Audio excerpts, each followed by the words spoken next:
Hello everybody! Amiya class is in session! Hello to Fusion Jeff and Abba and Jason and Dee and Ria and Razudi and Wilson and Rin and Johan and Doggo and Icebox and Kat and Zara and Azargaz and Master and Otori Golden, hi, and Jilly Head and Finn and Pats and Raku and Prime, hi, and James Pod and Gudare and Tracy, hi, nice to see you, and Buckwheat and Copal Moon, hello, and Kajin and Phantom and Espers and Conky and Renier and Bill and Peen and Lil Hash and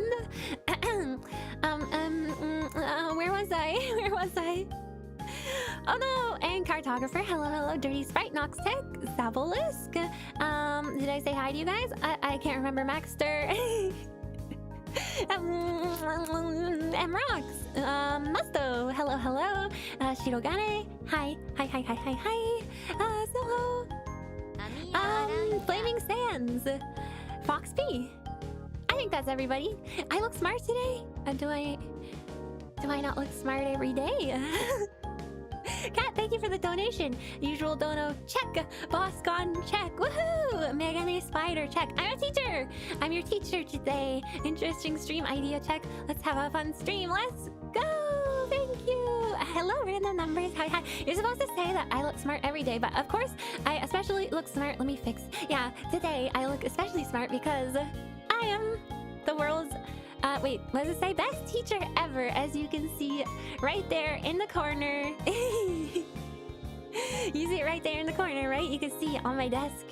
It says so on the desk. So it has to be true. Hello, Michael. Hello. Megane Spider is very effective. What do you mean by that? Effective at teaching. Yeah. Oh, thank you for the apple, Icebox. Thank you. Ami always looks smart. Ami always looks smart. Well, thank you for saying it 3 times. Probably, did I ask it 3 times or something? You're excited to learn about unusual things. Me too. You always look smart, but sometimes look smart. I'm very smart, okay? I'm just unconventionally smart. Well, now it's official. The mug says so. Yeah. The mug says so it's official. Just waiting for the mention of a certain G thing. What? I mean, he's a dunce hat for problematic students. No, I am a nice teacher. I'm a nice, I don't know. I wouldn't do anything bad to my students, okay? My teaching credentials are right here. Points at mug. Exactly. Check the mug. You have to see. Megane increases charm and intelligence by 2. Oh, really? Whenever you're wearing these glasses, it makes me think of, crab apples, hey! It makes me think of, like, this song by Beyonce, and it's called Megane no Otoko no Ko, and it goes like, Yasashii ikao shita otoko no ko, megane no otoko no ko. It's a cute song, you should listen to it. Let me take a sip of water, my voice is already hoarse today. Amiya Aranha. Johan, thank you for the donation. Hello, Ami. I hope you will enlighten us a lot today. You look smarter than usual today. It's because of my teacher today, and teachers are smarter than everybody. Hi, Kruka. Hello, Kruka and Patrick. Hi, thank you for coming. Will we be working with glue today? No glue. Only the internet. Oh, that's the G word. I see. Will we be having glue for lunch today? No, we're gonna go. We're having Subway is coming. Subway has sponsored the school today, you guys. So I don't know why I'm saying Subway. I mean, unidentified sub sandwich restaurant has sponsored the school today. Okay, so Kruka, it's your birthday! Yay! Yeah! Hello, Pygmy. Okay, I'll sing you happy birthday. All right, are you ready? Oops, just a second. Okay. Happy birthday to you. Happy birthday to you. Happy birthday, Kruka Gamer. Happy birthday to you. Yay! We're gonna read the Wikipedia article for glue. I'm so excited. No, that one's not unusual, okay? Where there'll only be educational articles where we dive into the realm of the obscure. There's definitely obscure stuff. Oh, Mr. Front, thank you so much for becoming a bucko. I appreciate you. Thank you, thank you. Generic sub sandwich seller don't need glue anymore. Exactly, we're gonna have sub sandwiches, and they probably put some weird stuff on it that tastes a little bit like glue. You know, sometimes you go to Subway and you have like different whatever cheese they use is like very, very processed, and it's kind of glue-like in texture. It's kind of glue-like in texture, so you know, we might be eating glue in a way, sort of. I shouldn't be talking about eating glue this early in the stream in the day. Rotisserie chicken for everyone. Yeah, that's the best Subway chicken. Okay, guess what's happening today, guys? Hello, Cameron. Hello, hello. Thank you for coming. There, I've graduated from base Amiya enjoyer to Chad Amiya member. Thank you so much. So here's the thing about today's stream, okay? So my favorite Wikipedia article, I like to read Wikipedia a lot, okay? So that's why I know a lot of random stuff. I also like to watch Jeopardy a lot, okay? So I know a lot of random stuff from Jeopardy too. But anyway, that's all to say that my favorite Wikipedia article is an article called Unusual Wikipedia Articles, okay? And all this article is, I explained this yesterday, but all this article is just a list of like other articles that are unusual, okay? Okay, so basically it has a list of a bunch of different articles, weird articles, wild articles, wacky articles, and I've picked a couple today, and we're gonna go through them and we're gonna learn about stuff. We're gonna learn about all kinds of different stuff, and I'm gonna teach you. Well, Wikipedia is gonna teach you, but you can pretend it's me and that I've prepared this material so I can play teacher today, okay? Is there a wiki article about who has the most pretentious coffee cup in the world? Are you calling my coffee cup pretentious? It's not. I'm the best teacher ever. It's not. Is list of unusual Wikipedia articles on the list of unusual Wikipedia articles? That's a good question. Probably. Ami is unusually cute? Unusually? How's that possible? Will you be reading about cognitive behavioral therapy? I don't think so. I don't think it's a bunch of fun, weird stuff. Okay, so don't worry. I'm used to pretending that Wikipedia articles are by my teachers. Yeah, exactly. Is this gonna be on the test? There will be no test. Okay, it's just for our enjoyment. It's like pretend. Okay, so I'm the substitute teacher today. Okay, instead of me bringing in a TV with a VCR, instead of rolling in the TV on the cart, what we're gonna do instead is look at Wikipedia articles. We're not gonna watch Bill Nye the Science Guy or Magic School Bus. We're going to use that TV to read. We're gonna connect it to the internet, to the computer, and with our brains, and we're gonna read the Wikipedia articles. Okay. Also, apparently today is. I've been informed that today is opposite day. Oh, and it's also my Pudding Senpai's birthday. Okay, so please make sure you guys wish her a happy birthday as well. But apparently it's also opposite day. I don't know what that means. I don't know what that means, what that entails. I will not be doing anything opposite today, however, because I don't understand why. And is that like a holiday? Do we get the day off? No? Okay, well, it's not a holiday to me. Not a holiday to me. How is Pudding? Pudding is doing better. She's doing good. She's been around on Discord and stuff. So watched a movie with her recently. We watched Encanto. So she's doing okay. And it's her birthday, so make sure you guys show her some love. Is an opposite day another day? If people are coming to me saying today is opposite day, does that mean today is not actually opposite day? Because you should be saying the opposite of what's true, right? Test you say? I guess I'll repeat Anvi Sensei's class then. No, you don't want to repeat my class, you want to graduate.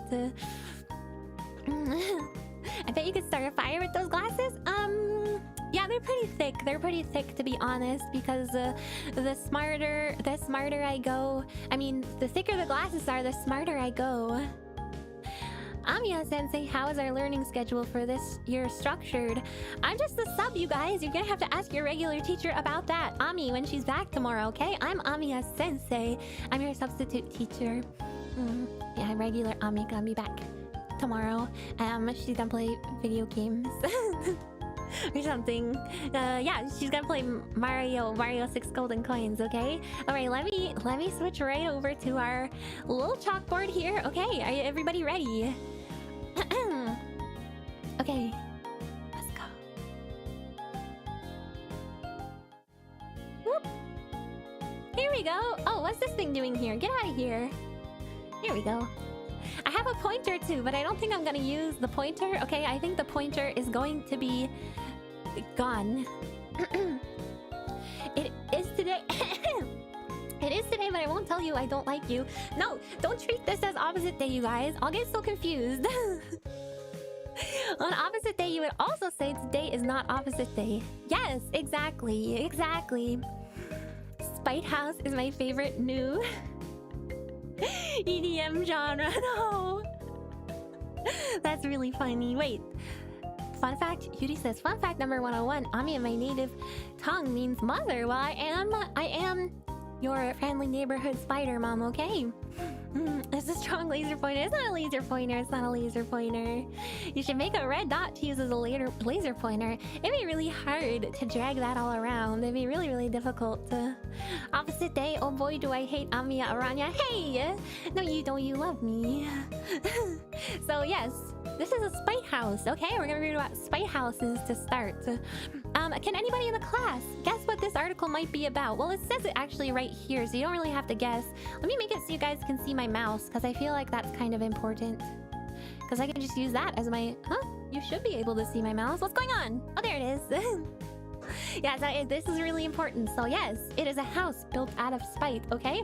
As you can see here in this first picture on the right, the skinny house in Boston, Massachusetts was reputedly built by a man who inherited only a small patch of land to spite his neighbor by blocking his view. Whoa! Wow, I forgot about the Wikipedia article pop-up things happen. Oops. Technically, if you wanted to do a laser pointer, you could just make a red dot and set that as your mouse pointer. I could have done that if I thought of it, but I didn't, so now it's too difficult. Yeah, so this is some top tier spite. Can man even live in a house this small? Would you even want to visit a house that's this small, okay? You know, by the way, the place that I live in is pretty small, but it's definitely not this small. But they have it looking good, okay? It's basically, it's a little house, it's sage green. They have some nice garden things, garden boxes on the windows. They window planters, it doesn't seem spiteful. Really, I know, that's what I'm saying. It's like, feels like impossible. It's such a nice little house. So it says here, a spite house is a building constructed or substantially modified to irritate neighbors of any party with land stakes. Because long-term occupation is not the primary purpose of these houses, they frequently sport strange and impractical structures. They may create obstructions. In the US, homeowners generally have no right to use light or air. Neighbors can sue for negative easement. Uh-oh. It would be comfy. It looks like a comfy little tiny little... I mean, some people literally live in vans, right? They like convert their van into a freaking like house with a shower, and they have like a shower and they have like a stove in there. I've seen YouTube videos of that, of people, you know, just like living in a van. So you can live in a house that small. Tom says he's been to this house. Wait, you've been inside it or you just saw the front? I need to know. People have no right to light or air? Well, of course you have a right to, you know, breathe and stuff like that. But you have, apparently according to this article, you don't have any right to like the air, the free air moving around your house or the light entering your window. And you know what I mean? Have not been inside. It's a private residence. Oh, I thought maybe the dude invited you in and you maybe chatted him up about how spiteful he is. Should be enough space for a bathroom, bed, and a computer. That's all we need. I agree. I love tiny places. I love tiny houses, so this is right up my alley. I don't think all of them are gonna be tiny though. So here we go. Example, in 1916. That's a long time ago. This is a spite house and it's called the Old Spite House. Okay, so a sailmaker built a house in Marblehead, Massachusetts that subsequently became known as the Old Spite House. Wait, is this one also? This one's also in Massachusetts. What is with people in Massachusetts? And by the way, I don't know how to say Massachusetts. It's like that, all right? Why are people in Massachusetts so like bound on being spiteful? What is that? Do you guys, if you guys know anybody in Massachusetts, are they all spiteful? Are they all spiteful? How is this the second house? It's cold here is why. It's cold. Well, yeah, it's cold where I live too. I can understand that. I also get cranky when I'm cold. Massachusetts is the most spiteful state. Hey, I think there's people from Massachusetts here, so don't be too mean, okay, guys? But okay, well, I'm sure there's other. Ooh, Maine. Also, Maine's pretty cold too, huh? Became known as the Old Spite House. One possibility is that it was inhabited by two brothers who occupied different sections, would not speak to each other, and refused to sell to the other. Oh, so we don't know why it's called the Spite House. It's just called the Spite House. Tom says, no, they're right, and they should say it. Okay, never mind. Okay. There's a funny Yevis song about Massachusetts. I don't know anything about the different states, you guys. Yeah. The worst thing about Mass is the god-awful drivers. I mean, those are everywhere. Another explanation is that the 10-foot, 3-meter-wide house is just tall enough to block the view of two other houses on Orange Street. It was built because its owner was upset about his tiny share of his father's estate and therefore decided to spoil his brother's view. It's still standing and occupied. Wow, that's an old dang house. And then in 1906, Thomas McCobb, heir to his father's land and shipbuilding business, returned home from Phippsburg, Maine, from sea to discover his stepbrother Mark had inherited the family mansion in the wilderness. Upset about his loss, McCobb built a house directly across from the McCobb mansion despite his stepbrother. I cannot even remember the states of my own country. Yeah, that's hard to remember, especially if there's a ton. I mean, America has, like, you know, a whole ton of states, so who's gonna be able to remember all of those, huh? The National Park Service's Historic American Building Society photographed it. Well, that's not very spiteful. Just having a house across the street from your brother, I feel like that's not very spiteful. Although it is a mansion, quote unquote, mansion in the wilderness. So I guess isn't the wilderness to be isolated, and now that there's somebody else there, it's not isolated anymore? I don't know.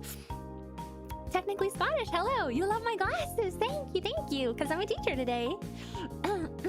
Sorry about things that keep popping up. Every time you hover over an article on this silly little site, it pops up a little reading of it. Okay, let's go to some more modern ones, okay? Oh, this is about the picture at the top, the skinny house. It's considered a spite house. One story of its creation tells that in 1874, two brothers in the north end of Boston, Massachusetts, got in a dispute. Each had previously inherited land from their deceased father. While the second brother was away serving in the military, the first brother built a large home. These are all about brothers. If there's anything I've learned from this article so far, is that brothers are very, very spiteful to one another, apparently. Especially when it comes to inheriting things. The first brother built a large home, leaving the soldier only a shred of property that the first brother felt certain was too tiny to build on. When the soldier returned, he found his inheritance depleted and built a wooden house at 44 Hull Street to spite his neighbor by blocking the sunlight and ruining his view. The house spans 10.4 feet and tapers to 9.25 feet in the rear. Oh my god, how is that legal? Don't houses need to be like a certain size and a certain distance away from other houses? You can confirm the brother spite thing. Well, I'm sure not all brothers are like that, but when it comes to brothers and land inheritance, I feel like there's some drama going on. The North End, the only place to get decent Italian food in Boston. Wait, really? Why? There's a lot of Italian people there? Depends on local laws. Yeah, I suppose. At this point, this house is probably like a national treasure or whatever, though, so they're probably keeping it up because of that. Okay, I want a more modern spite house, okay? Give me something within the past, like, now. let's see, what's this? Film producer George Lucas had wanted to construct a movie studio on land that he owned in Marin County, California. After facing years of opposition, Lucas abandoned this project in 2012. Instead, he decided to construct a low-income housing development. While some sources have speculated that the low-income housing proposal was despite the high-income residents of the wealthy county, Lucas himself rejected that characterization. Okay, that one's interesting because it's about Star Wars. I mean, it's not about Star Wars, but it's about George Lucas, who is the Star Wars dude. I guess there's not that many modern ones, huh? But there's some in fiction. Oh, and here's the related articles, okay? We have cutting off the nose despite the face. That is certainly what's going on here because people build, like, these tiny houses, and then they have to live in these tiny houses, and also they're spending money on these crazy houses that are built in strange ways to be able to, you know, to have to only to spite somebody else. I don't know why that was so tough for me to get out. Then eyesore, and then smallest house in Great Britain, and then spite the sentiment. So if you want to learn about the concept of spite, you gotta go here. And then Spite Fence, which I'm assuming is a similar situation to the Spite House. Dying to know about the smallest house in Great Britain? Alright, let's click on it. Let's see what it looks like at least. Wow, look, it's just a tourist attraction. It's titled The Smallest House in Great Britain. And it's red. It looks like it's a gift shop or something. Do you see all the stuff they're selling? And I guess this must be the lady that lives here. This must be the lady that lives here, and then she wears a cape to match her house, and she's got a cute little hat and bonnet on. It's in Conwy, Wales. Conwy, Wales, and it is a tourist attraction, reputed to be the smallest house in the United Kingdom. But what can we call a house? Do you know what I mean? Like, yes, this may be a very small house, but do these people actually live here? Or is it primarily a place for business to operate, you know? I guess toy houses do not count. Well, that's what I'm saying. I feel like you have to live somewhere for it to be like a house, considered a house, you know? But very interesting. Okay, that was our first article. I'm afraid of what Amiya's gonna come across. Well, I picked out a bunch of articles I think will be interesting ahead of time, so I don't think I'm gonna come across anything too crazy because I'm not just gonna be randomly clicking on stuff for the most part. Non-magic people don't see the whole thing. What is this, Harry Potter and platform 12 3/4? Yes, but what is a house? That is the question. That's the philosophical question that we must answer to determine whether or not it's the tiniest house. But what is the square footage of this bad boy? Okay, the first tenant was a fisherman. That's not what I wanted to know. I want to know how small it is. Tell me how small it is. Oh, here we go. Floor area of 3.5 by 1.8 meters, 10 by 5.9 feet. Whoa, that's really small. Yes, what is a house? What is small? We have to decide the concept of small as well. If you stumble on something crazy, it was intentional. I mean, I'm not gonna stumble on anything is more the thing for the most part. Bet she's single. I bet she's happily married. She's like the little lady who lived in a shoe, you know? That's the vibes I get. Does a home make a house or does a house make a home? I think the people you're with makes it home. Okay? Like you have to, if you're with people you love, then that's home. That's so cheesy. That's so cheesy. Legal definition of a house is an enclosure capable of housing a minimum of one person and able to accommodate a Yu-Gi-Oh duel. Hey, that doesn't sound correct. That doesn't sound true. Okay, let me switch to my next article. Let's go. Enough about tiny houses. Shwoop-be-doop-be-doop. Ooh, we got two interesting ones here that are related. Okay. So this one and this one, I'll open them both. And then we'll start with this one. The buttered toast phenomenon. Do you guys know all about this buttered toast phenomenon? Okay, it's something you should know about if you eat toast because it's a fundamental truth of being a toast enjoyer. Okay, so look at this picture. Previous mostly thought to be just a pessimistic belief, studies on this phenomenon yielded various results. Robert Matthews won the LG Nobel Prize for Physics in was it LG or IG? I don't know. In 1996 for his work on this topic, okay? So here we have this picture. I don't know why he's pointing at the toast. It was on Mythbusters? What did they conclude? Did they bust the myth? Okay, so here we got going on. There's like, I guess this is a tablecloth. So their toast fell on the floor, butter side down, and this person's just pointing at it. They're like, yo, check out this toast. You gotta take a picture of this toast. Can you believe this? It landed butter side down? You gotta check this out, is what he's saying. It looks like a crime scene. No, it's just under the tablecloth, okay? And then this is like a sock or something. Someone's sock. Picture of toast gives you PTSD. And then for some reason, there's like a bit of toast that has fallen off in one section, but where has it fallen off from? See, we don't know. We don't know where it's fallen off from. You know what I mean? Because there's no piece of toast missing on this toast. They won the Nobel Prize for this? I mean, someone won a Nobel Prize for doing studies on this. We're doing studies on this, not this picture. This picture's not a Nobel Prize winner. Okay, so it says the butter toast phenomenon is an observation that butter toast tends to land butter side down if it falls. It is often used as an idiom representing pessimistic outlooks. Like, oh man, you always see the toast as butter side down, like the glass half full type of thing, probably. Little piece of bread is from the surprise exclamation upon seeing the toast. I want to eat a buttered toast. Me too. Oh my god. I've been dying to consume my Marmite again on some toast. So delicious. The LG Nobel Prize is a specific parody award of the Nobel Prize. I see. Okay, so it's not a real Nobel Prize, you guys. It's parody. It's parody. Okay. So it says various people have attempted to determine whether there is an actual tendency for bread to fall in this fashion with varying results. Okay. So the origin, apparently, this poet was the first person who ever documented this phenomenon, okay? Listen to this poem, I'm gonna read it to you all. I never had a slice of bread, particularly large and wide, that did not fall upon the floor, and always on the buttered side. Did you like my dramatic reading of the toast poem? Yeah, a parody like the Darwin Awards, exactly.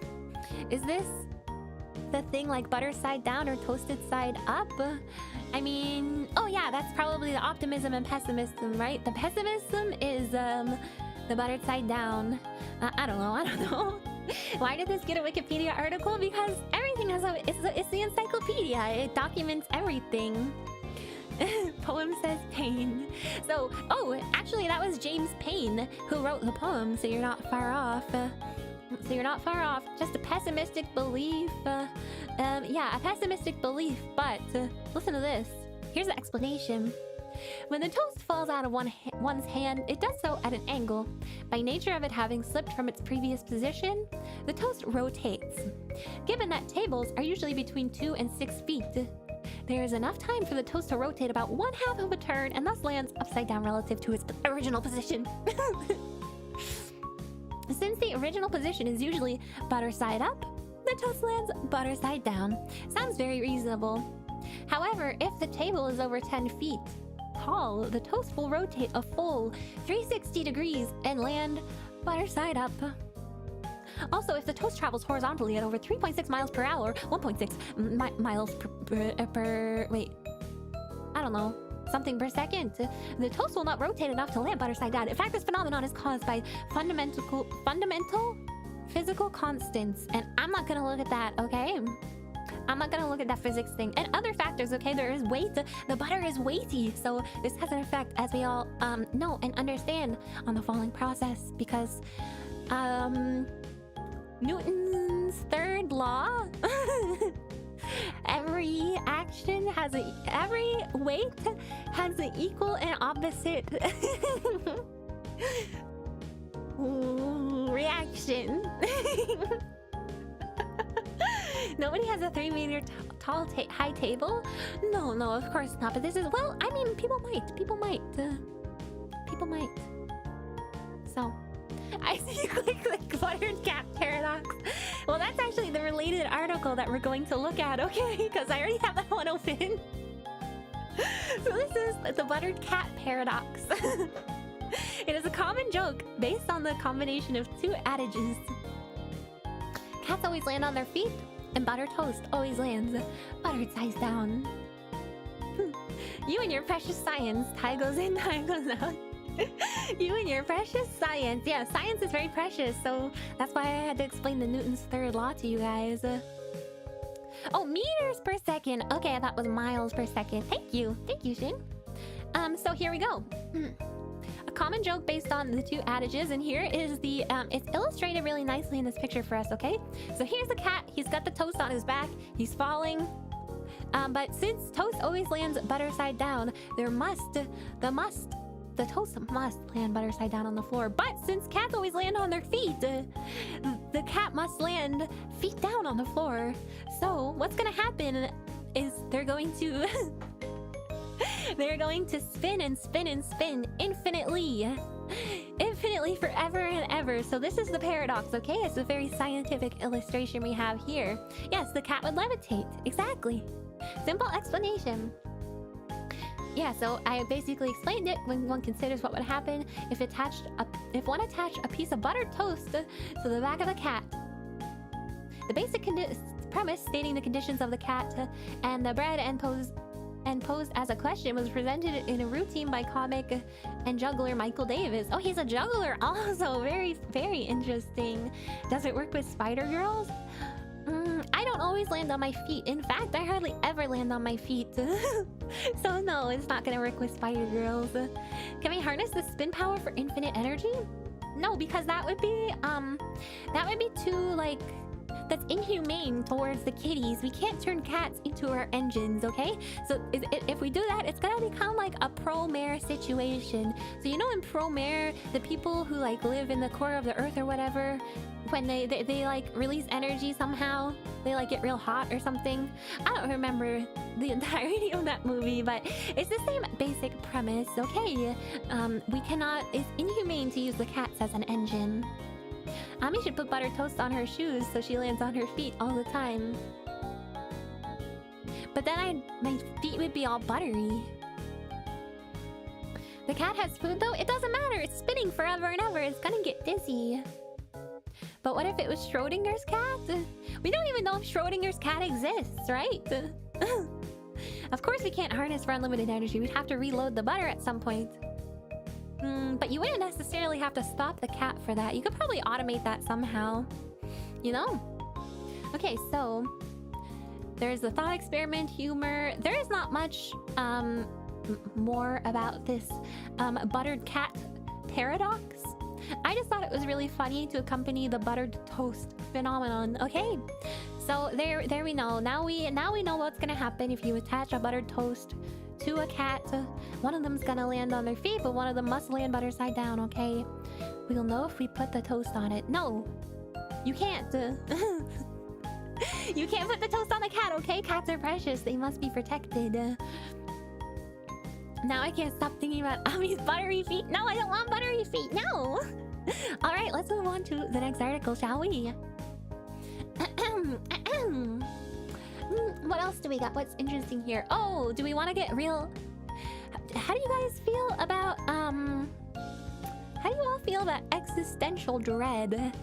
Do you want to feel some existential dread today, or is that not where you were hoping your day would go? Because I feel like this article could be potentially very interesting, but it could also potentially make you feel like, you know, do some mental damage to you. I love existential dread, very experienced with it. Bring on the dread. Okay, let's do it. It's not gonna happen anyway. Well, it's probably gonna happen, but probably not in our lifetime, okay? So yeah, let's check this one out. Michelle, hi, thank you for coming.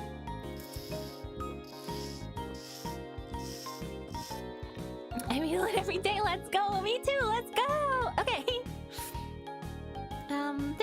Let Let me rename this to Wikipedia really quick so I know which one to unhide when I need to unhide it. Friday already? It's not Friday. It's Tuesday. Yes, Tuesday. Do you only have existential dread on Fridays? Okay. So this is timeline of the far future as postulated by science. Okay? Yeah, it's Tuesday. Are you ready? Sorry. sorry. Okay. So it says, while the future cannot be predicted with certainty, present understanding in various scientific fields allows for the prediction of some far future events. If only in the broadest outline. These fields include astrophysics, blah blah blah. We don't care about that. Here's an artist's depiction, okay, of the Earth several billion years from now when the sun is a red giant, okay? It's dark. It's scary. It's red. Is this the heat death of the universe? The heat death of the universe might be somewhere along this timeline. So basically, this is a timeline of all the different things that are gonna happen in the distant future to the Earth, okay? So here we go. The closest to now is 1,000 years from now. So you don't actually have to worry about this happening. It won't be that much existential dread, given that it's, you know, so far into the future. But let's take a look, shall we, at what's going to happen 1,000 years, or what's postulated to happen 1,000 years in the future from now. The average length of a solar day is likely to exceed 86,401/30ths. What is this? International System of Units seconds. Due to lunar tides decelerating the Earth's rotation, making the current UTC standard of inserting a leap second only at the end of the UTC month insufficient to keep UTC within 0.9 seconds of UT1 at all times. I don't understand what this means. Kat, thank you for the super chat. Arigatou. Ami is cute funds. Thank you. You plan to live for eternity? No, that's not gonna happen. That's not gonna happen. Sorry. I'm sorry to be the one to burst your bubble, Johan, but to compensate, either leap seconds will have to be added at multiple times during the month, or multiple leap seconds will have to be added at the end of some or all months. See, I didn't even know leap seconds were a thing. So apparently there's leap seconds in addition to leap years, okay? And then, just a short 100 years from that, okay, 1,100 years from now, as Earth's poles precess, Gamma Cephei replaces Polaris as the northern pole star. Okay, so I guess the idea is the position of the poles are gonna change. So the star, which star is gonna change? Which one's the pole star? I don't know. But that's not that scary yet, right? Right? If the Earth burns up, we still have planet Ami, right? Yeah, you do. Okay, so you guys can come on up to my planet. I mean, you're already here. You're already in planet Ami, so you don't have to worry about any of this stuff. But it's not gonna happen in our lifetime anyway. Okay, and then in the distant future from that, 10,000 years. Okay, that's a long time from now. If a failure of the Wilkes subglacial Bayesian ice plug in the next few centuries were to endanger the East Antarctic ice sheet, it would take up to this long to melt completely. So apparently there's an ice plug. Don't know. This is hard for me to understand. This science article is stupid. Well, science is sometimes stupid. Sea levels would rise 3 to 4 meters. One of the potential long-term effects of global warming. This is separate from the shorter-term threat of the West Antarctic ice sheet, okay? So this is a distant future one. You'll come back for the next article? Okay, sounds good. Wait, is it too existential for you? Because you're gonna live for eternity?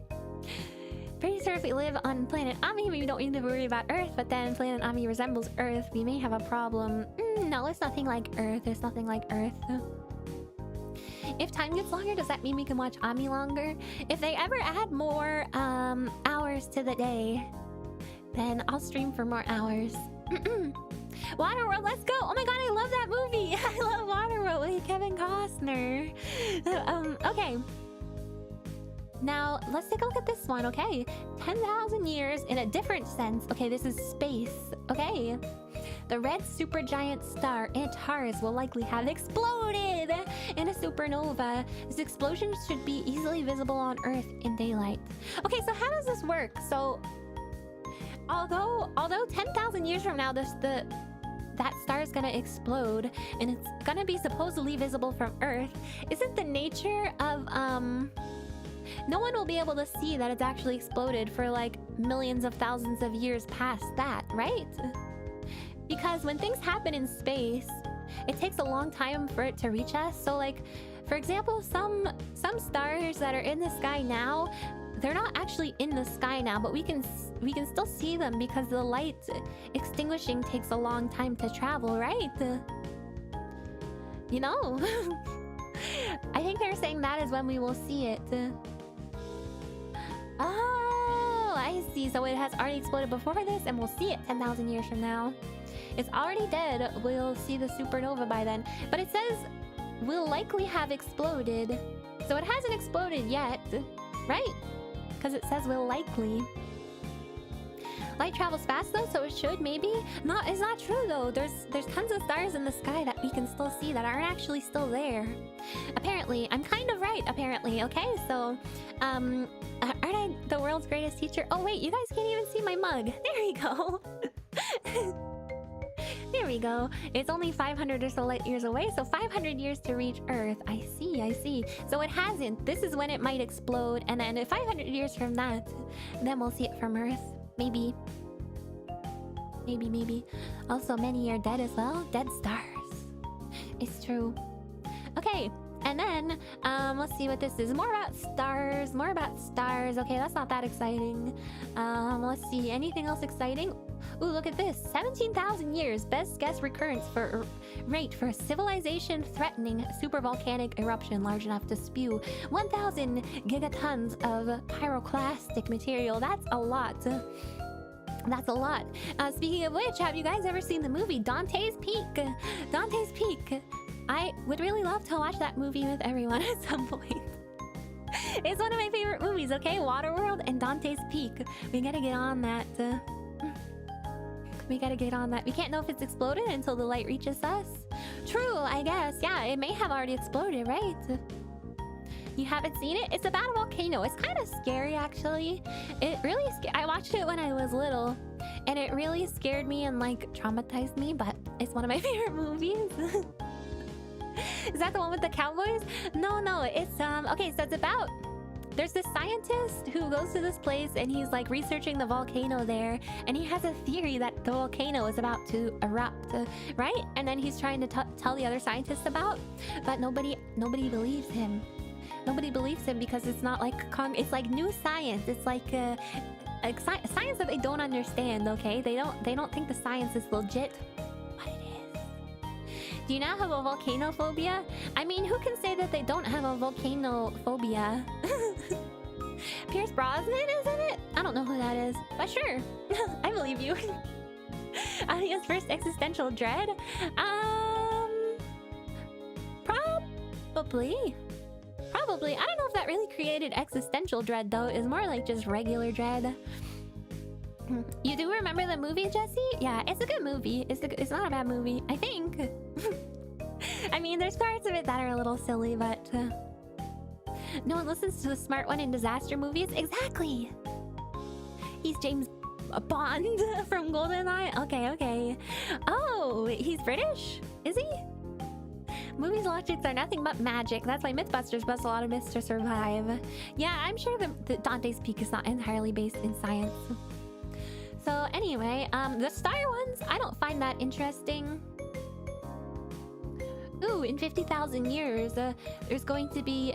The current interglacial period would end, and then... it's going to send the Earth back into a glacial period of the current ice age. So apparently in 50,000 years, there's going to be another ice age. I think that's what this is saying. Niagara Falls will have eroded the remaining 32 kilometers to Lake Erie and will cease to exist. Niagara Falls is going to be gone in 50,000 years. Well, that's a pretty long lifetime for Niagara Falls. to be honest. I think 50,000 years from now, it'll have reached its prime. Okay, so let's see here. Ooh, what's this? Native North American earthworms, such as the Megasolcidae, will have naturally spread north through the United States upper Midwest to the Canada-US border, recovering from the Laurentide ice sheet glaciation. This is 100,000 years from now. Assuming a migration rate of 10 meters per year. However, humans have already introduced non-native invasive earthworms of North America on a much shorter timescale, causing a shock to the regional ecosystem. Uh-oh, that's not good. Well, this is good news for the earthworms, I think. I think it's good news for the earthworms, you know, they're gonna get to Canada just like they always wanted. Yeah, worms, earthworms. We'll be okay, and so will our children, and your children's children, and your children's children's. 10 meters a year? That's pretty fast for a tiny little earthworm. A worm apocalypse is possible? I mean, it doesn't say that they're gonna take over the world, just that they're gonna migrate. Earthworms make soil more fertile? Oh, I wonder why that is. The worms get poutine. It depends on where in Canada they go to, I guess. I don't know that everywhere has poutine. Imagine moving 30 feet a year. Sometimes I feel that that's how fast I'm moving. Except this year, everything's going so fast this year. Yeah, Earthworm Gym. They're gonna consolidate into a into one giant worm. Hello, Ami Sensei. Hello, Guile, my student. Take a look at my mug. It says best teacher ever. Okay, so right now I'm teaching everybody about timeline of the far future. Okay, let me take a sip.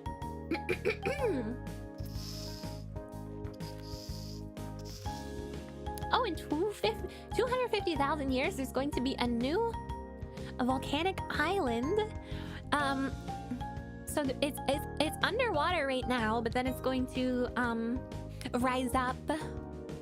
Not a gardener, I see. I have a brown thumb. Every plant I touch turns brown.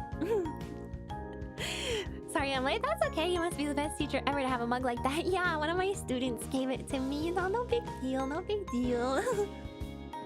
I don't know who gave it to me. It was no one in here, I don't think. What have we read so far? We read about spite houses, and we read about the butter toast phenomenon, and we have read about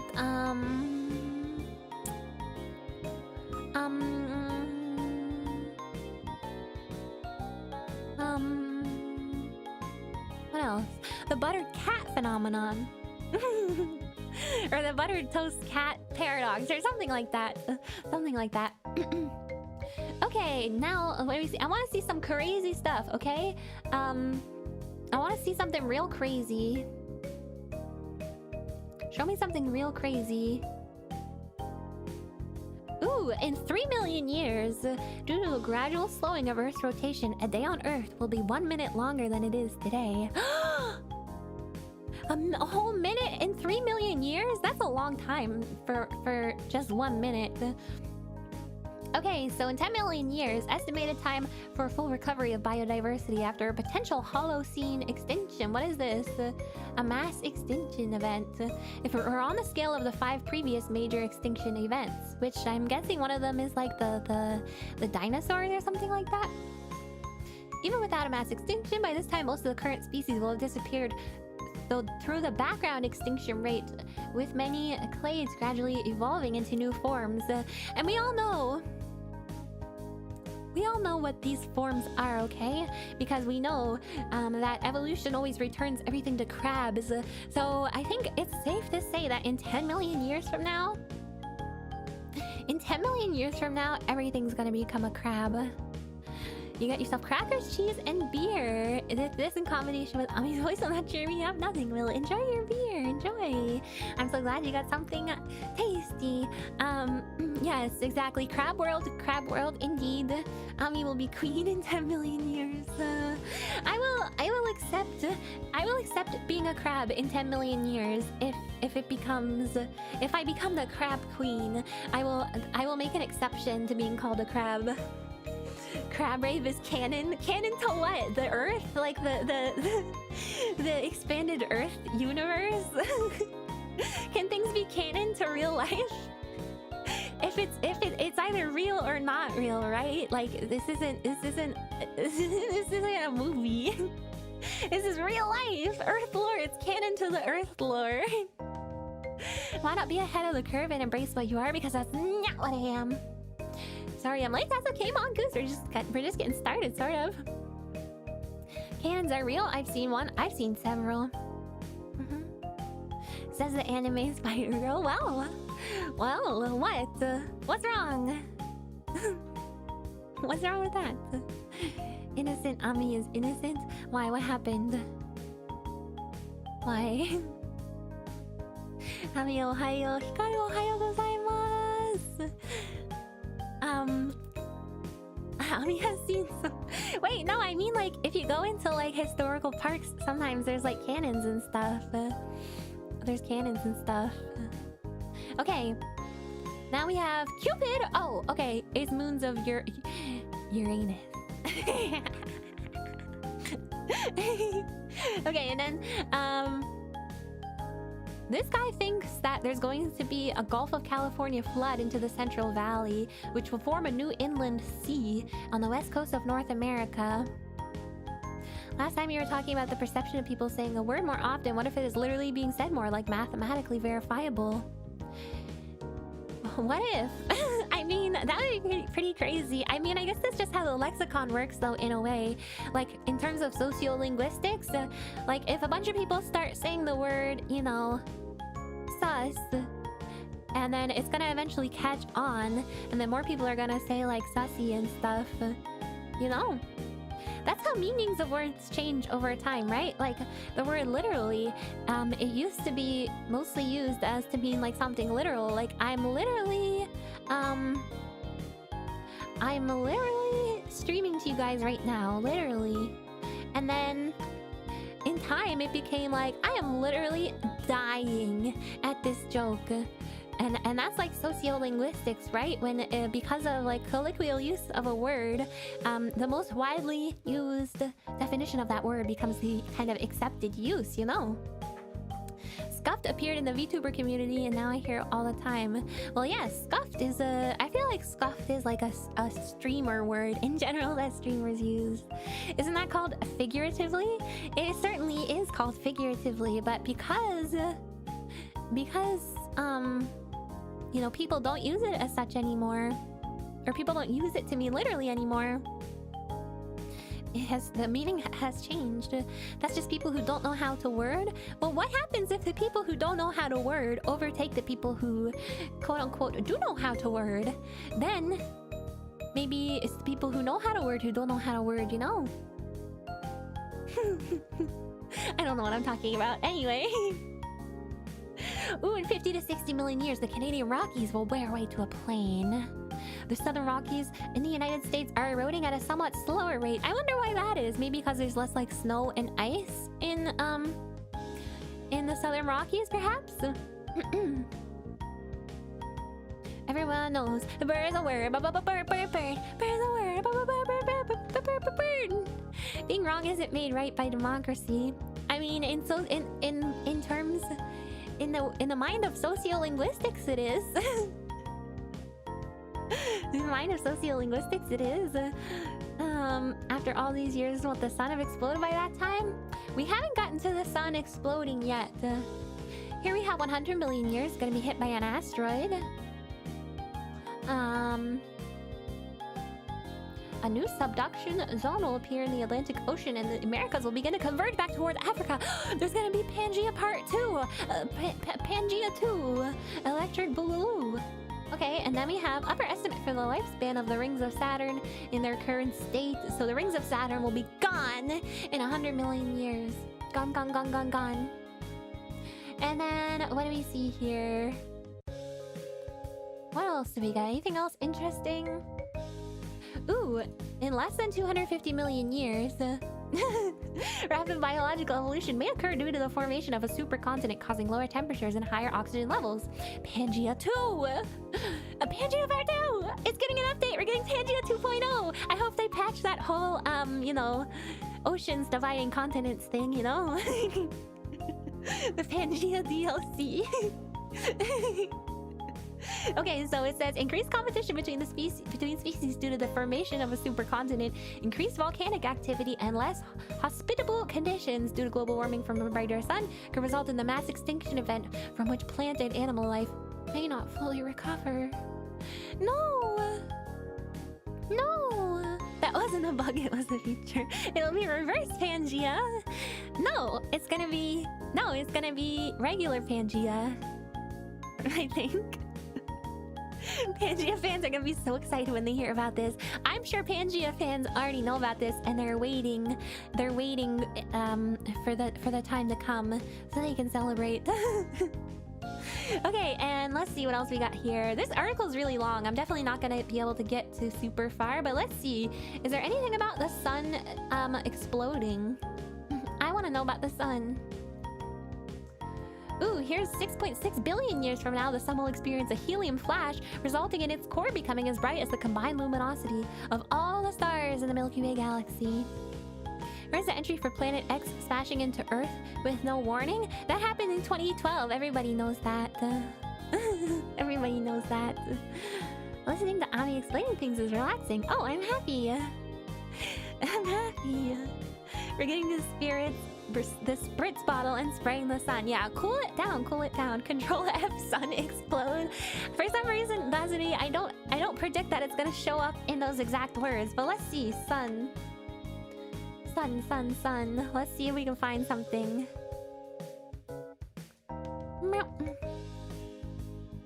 Luminosity increased, brighter sun. Sun luminosity risen by 10%, causing Earth's surface temperatures to reach an average of around 320 K, 47 degrees Celsius, 160 degrees Fahrenheit. Wow! The atmosphere will become a moist greenhouse. Hey. Okay, now what else? What else? Tell me about when the sun explodes. Tell me about when the sun explodes. When does this happen? Oh, when the hydrogen supply exhausted at its core, the sun leaves the main sequence and begins to evolve into a red giant. And then the Earth and Moon, oh my god, are likely to be destroyed by falling into the sun just before the sun reaches the tip of its red giant phase and its maximum radius of 256 times the present day value. Before the final collision, the moon possibly spirals below Earth's Roche limit, possibly, maybe not. Breaking into a ring of debris, which most of which falls to Earth's surface. So before we collide with the sun, the moon is going to fall to the Earth's surface. During this era, Saturn's moon Titan may reach surface temperatures necessary to support life. Okay, so maybe we can all move to Saturn. Saturn's moon Titan. And then in 8 billion years it becomes a white dwarf. Okay, here we go. The end of the universe in the Big Rip scenario. Assuming a model of dark energy with W equals -1.5, whatever that means. If the density of dark energy is less than -1, then the universe expansion would continue to accelerate and the observable universe would continue to get smaller. The universe! The universe ending! Oh my god. That's in 22 billion years. That's a long time from now. It's a long time from now. Okay, and now we're getting to like pure, you know, this is just speculation at this point. As if all of this is not just like educated speculation, you know? Estimated time of peak habitability in the universe and less habitability around low mass stars is suppressed. So what does that mean? In 10 trillion years, there's going to be more... The universe will be more habitable? And then let's see, what happens at the very bottom, okay? I really want to know that. Oh, a lot of this article, like the length of it is just because of the sources, okay? Oh, this is nuclear power stuff. Interesting. This is human constructs. Ooh, interesting. 100 million years, future archaeologists should be able to identify the urban stratum of fossilized great coastal cities. Wow. Okay, and here we have 30 quintillion or 3 sextillion years. Estimated lifespan of Superman memory crystal data storage using femtosecond laser etched nanostructures in glass, a technology developed at the University of Southampton at an ambient temperature of 30 degrees Celsius. What? What? This thing that somebody created is going to exist for that long? What is this? 292 billion years, numeric overflow in system. Oh, this must be technology. Okay. What I actually want is this. 100 quintillion. Estimated timescale for the Pioneer and Voyager spacecraft to collide with a star. Or stellar remnant. Yeah, that one was confusing. If it's stored at a temperature of 86 degrees, it'll last for a very, very long time. Well, cool. That's a lot of space stuff. Wait, I keep going into different categories and getting confused. I want to see the very last thing that's gonna happen. Okay, this is... Let's see here. This number... Time for quantum effects to generate a new Big Bang, resulting in a new universe. Around this vast time frame, quantum tunneling in any isolated patch of the now empty universe could generate new inflationary events, resulting in new Big Bangs, giving birth to new universes. Woohoo! Big Bang 2! Yay! I can't wait for Big Bang 2! I loved Big Bang 1. It brought all of us into existence. Woohoo! I can't wait! Yeah, so good they needed a sequel. Yeah, they needed a sequel to the Big Bang. It's so, very important. Okay, well that was fascinating. I think I'm done with this article, but that was very fascinating to read. Let's switch to something else, shall we? Guess Planet Ami is not safe from the Big Bang? Well, what if Planet Ami is in an alternate universe? Big Bang 2, now with more cheese! Yeah, now with blackjack! How do we know we're Big Bang 1? What if we're Big Bang 12? I guess we don't know that. I guess you're right. I hope we get a second Amiya and Big Bang 2.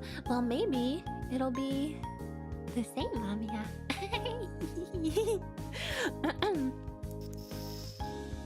Will this be on the test, Jessie? No, my dear Jessie, there is no test. So don't even worry. Don't even worry about it. Ami 2 in Universe 2 is gonna be Ami 1 still. Big Bang 1 was a bit glitchy with some breaking in the Matrix, so hopefully Big Bang 2 is less buggy. We can only hope so. The second Amiya is orange for no reason at all. No, I'm not orange. I'm not gonna be orange for the second Big Bang. And when Pangea 2 comes around, I'm gonna be pink. For some reason. There was a Futurama episode about traveling to the end of the universe. Oh man, I love Futurama so much. That's one of the best shows. If the next Big Bang simulation... In the next Big Bang simulation, if I see one platypus, what are you doing against platypi? Second Amiya is a crab girl that denies she's a spider girl. I mean, that would be my doppelganger. Okay, let's get to something that's less, you know, like science related. Let's see. Okay, here's an interesting one. This one's a short one, so you can go through it pretty quickly. Vanilla, thank you so much for the super chat. We reached the amount of years I'll love Ami for. Wait, I can't even say that number. You're not gonna love me for that long. I can't even. It didn't. The article didn't even say what that number was. Oh, thank you so much. So cute. Barry the platypus. What's wrong with him? What's science related? Mustard? No mustard. This is about a pop culture phenomenon. Okay, I think that's what it's considered. We have 3 Wolf Moon. 3 Wolf Moon is a t-shirt featuring 3 wolves howling at the moon, much as the name you know, professes. The numerous satirical reviews for this on Amazon.com have become an internet phenomenon. The t-shirt was designed by artist Antonia Neshev. There's an article on this? Yes, there's an article on this. Zoomers aren't gonna get this one? I mean, there's nothing to get, it's just a funny t-shirt. It's just a funny t-shirt. You guys don't know about this shirt? So the 3 Wolf Moon t-shirt created by the Mountain Corporation gained popularity after attracting sarcastic reviews on Amazon.com, attributing great power to it. This is the man who published the review, apparently. He's so important that he has a photo. I joined and I see an ancient meme.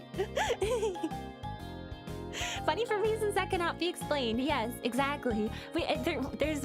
Why is there 3 wolves? Like, who... The funniest thing is thinking about who would, like, unironically wear such a shirt. And the answer is me. I would unironically wear such a shirt because the shirt is awesome. It's 3 wolves howling at the moon. What more could you want? What kind of powers? I'm guessing we'll see one of the reviews, okay? So let's see here. Making them wear irresistible to women. Okay. True, true. Striking fear into other males.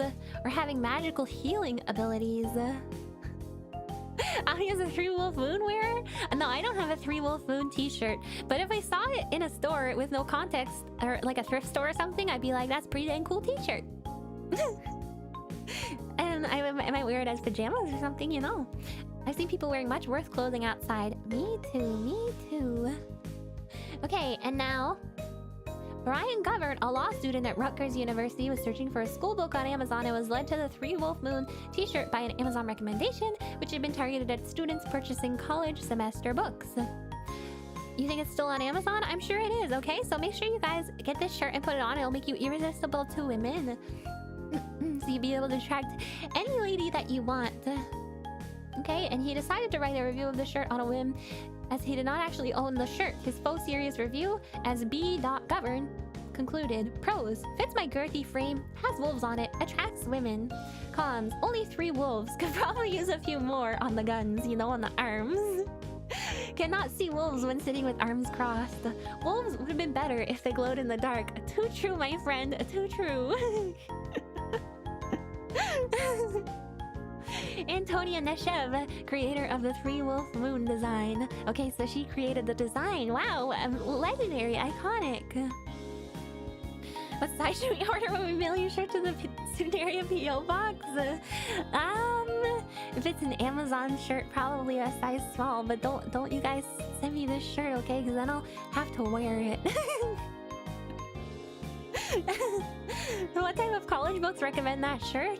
I guess it wasn't so much that the college books were recommending it, but that like people who bought the college books maybe also bought the 3-Wolf Moon shirt. More than 2,300 similar reviews have been posted. Some reviewers have uploaded images showing famous people wearing the shirt. It attracted further interest and became popular due to networking sites such as Dig. Oh my god, Dig! Oh my god! And Facebook, and was then lauded in conventional media as an internet phenomenon. A notable example of a redneck joke. I mean, I don't think so. I don't think so. Okay. Sales? I mean, we don't care about that stuff. It's just funny, you know? Ooh, there's been a similar shirt featuring keyboard cats instead of wolves. Capcom did a 3-god wolf sun for Okami. Oh my god, that would be so awesome! Wait, I love Okami. I forgot Dig existed. Yeah, I know. Oh my god. Oh my god. Can we get 3 Amiya Moon shirt with Tails robotic and Sonic Amiyas? Somebody make the edit, okay? Make the edit and then put it on a t-shirt. And then yes, you can have that shirt. Hello Data, thank you for coming. I would get the Okami one, that would be awesome. That would be so awesome. Okami is a great game. Georgetown University created a parody using images of their mascot Jack the Bulldog. Well, that's boring and stupid. I think the coolest one is the Okami one. Oh, there's a Minecraft one with creepers, but you know, Minecraft shirts, you know, feel, I don't know. I don't know if I wear a Minecraft shirt, you know? I love Minecraft, but just don't know if I'd wear a shirt. The Okami shirt is great. Just looked at it. Let me see if I can find a picture. Just a second. Okami 3-Wolf Moon shirt. Oh! Oh, this is really lovely. Oh my god, it's so cute. Wait, I'll show you guys. Oh no, it's a webpack! Not the web, not the web. Have we learned anything good yet? Yes, all kinds of stuff. We learned about buttered toast phenomenon and spite houses. Yeah. Okay, here's the graphic, okay? Just a second. Yes, I want to replace. This one's a JPEG, okay? So we got it good. It was good. It's all good. Oh, it's kind of small, but you know, you get the idea. There. That's what that one looks like. So cute. So cute. We love it. We love it. Okay. So that was Three Wolf Moon, the Wikipedia article. So okay, if you guys didn't know about the Three Wolf Moon, sure. Well, now you know. It was everywhere. It was everywhere. Let's see. I want to learn about cats. So let's take a look at Unsinkable Sam, shall we? I hope this one doesn't end sadly. But we're gonna learn about Unsinkable Sam. Just let me stretch. Just give me 1 second here. Three Moon Wolf. No, we need the three wolves. That's important. Is the shirt related to Inside You There Are Two Wolves story? No, I think it's before the whole Inside You There Are Two Wolves things. You guys know about Unsinkable Sam? You guys know? Do you guys know? I'm so happy, excited to read this. I've never read it before, but apparently he is a great cat. Okay, so let's take a look. Unsinkable Sam, also known as Oscar or Oscar. Wait, is he Oscar or Sam?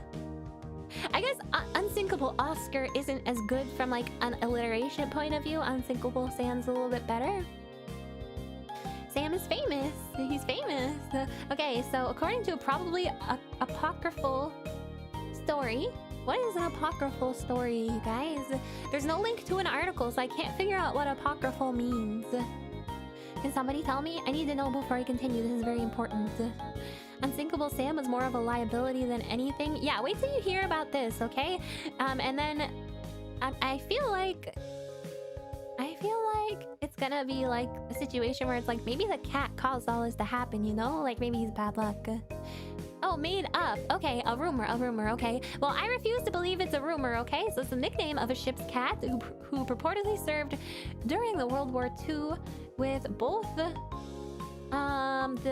Kriegsmarine, I don't know how to say that, and the Royal Navy, and survived the sinking of 3 ships. Okay, so he served in like the army. I guess this is the story about this cat. Okay, I'm starting to believe that this may not be true. It means non-canon is non-canon to the Earth's universe. It's probably BS, but maybe not. Okay, I'm gonna go with maybe not. Okay, and here's our picture of the little Unsinkable Sam, the little bugger. Look how cute he is. Oh, I love him. He's a tuxedo cat. Oh, he's so cute. So cute. During the World War II. Well, you know what I mean. It is the World War II. Come on. There's only one of them. Oh, and he's from oh, he died. Oh, I guess he died if he was I guess he died if he was alive during World War II. That makes sense. Okay. He was the ship's cat.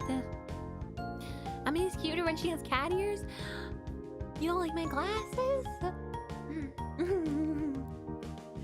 He lives on in our hearts. Yeah, our hearts will go on with him inside them. Okay, his original name is unknown. The name Oscar was given by the crew of the British destroyer HMS Cossack that rescued him from the sea. Citation needed. Okay, so we don't know.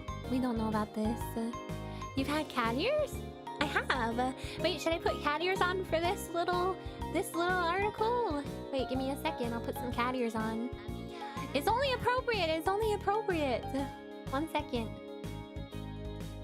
Meow, meow, meow. Meow, meow, meow, meow, meow. For once, meowing is actually appropriate. Meow, meow, meow, meow, meow, meow, meow, meow. Cat, thanks for the super chat. Usual snort funds, you're cuter than the cat, Torque. Oh, I see. I see. Okay. Where's my other cat ear, huh? Where'd this coming from? Here. Okay, there we go. We have to read it like this. It's the law. It's the law. Okay. Meow. Meow meow. All right. Continuing. My brain processed that as this cat's name is Ship Destroyer. No, it's Oscar. It's Oscar. Meow. Okay. Bismarck. Okay, this is the first ship that he survived or perhaps sabotaged and sunk. Okay. So let's look at this. The black and white patched cat was supposedly owned by an unknown crewman of the German battleship Bismarck and was on board the ship on 18th May 1941 when he set sail on Operation Rheinübung. Rheinübung. I think that's how you say that. German for Rhine exercise. Bismarck's only mission. Bismarck was sunk after a fierce sea battle, but hours later, Oscar was found floating on a board and picked up from the water by the British destroyer HMS Cossack. Unaware of what his name had been on Bismarck, the crew of Cossack named their new mascot Oscar. Well, how do we know about this? How do we know about this if the crew, 115 of them survived. How do we know he was on a different ship? Are people just assuming this? Interesting, interesting. Okay. So now we have the HMS Cossack. The cat served on board the Cossack for the next few months. He served. You guys, the cat served on board. What the heck did he do? What did he do on the board? As the ship carried out convoy escort duties in the Mediterranean Sea and the North Atlantic Ocean. Let's see. How did this one... Worsening weather conditions meant the task became impossible and had to be abandoned. On 27th of October, a day after the tow was slipped, Cossack sank to the west of Gibraltar. The initial explosion had blown off 1/3 of the forward section of the ship, killing 159 of the crew, but Oscar survived this too and was brought... He survived! Oh my god, he's a legend! Oh, they catch mice! Wait, that makes sense. Oh, they get the rats. The rats. They get the rats. Okay, and now we have... Lastly, he was on the HMS Ark Royal, now named Unsinkable Sam. The cat was soon transferred to the aircraft carrier HMS Ark Royal, which coincidentally had been instrumental in the destruction of Bismarck. Wow! That is a coincidence, or is it? Or was the cat responsible all along? Okay, and then... let's see. How did this one sink? How did this one sink? The ship was... it was torpedoed. Okay, attempts were made by to tow Ark Royal to Gibraltar, but the unstoppable inflow of water made this task futile. And then what happened? The survivors, including Sam, who had been found clinging to a floating plank by a motor launch and described as angry but quite unharmed. You think the cat was also angry? It used to be impossible to insure a ship unless you had a cat on board. Is that true? Because the rats might bite a hole in the side of the ship, and then the ship goes...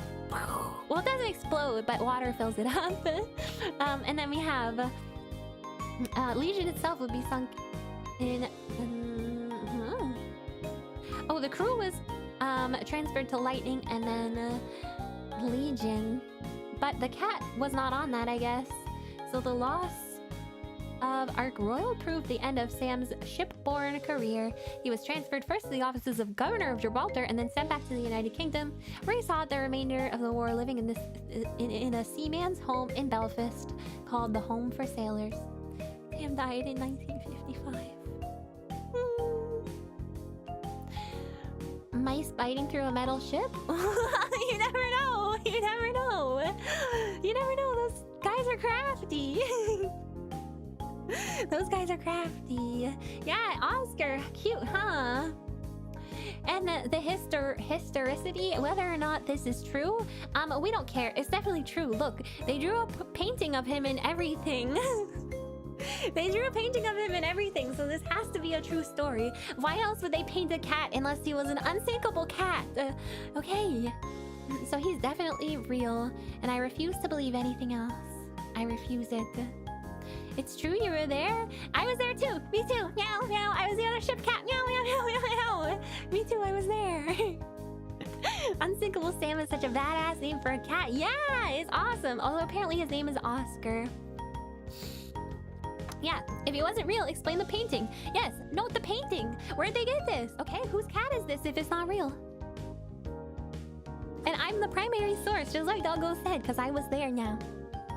Unsinkable Ami. I'm unsinkable. I was on the ship too. I never sunk. And I carried Oscar to safety.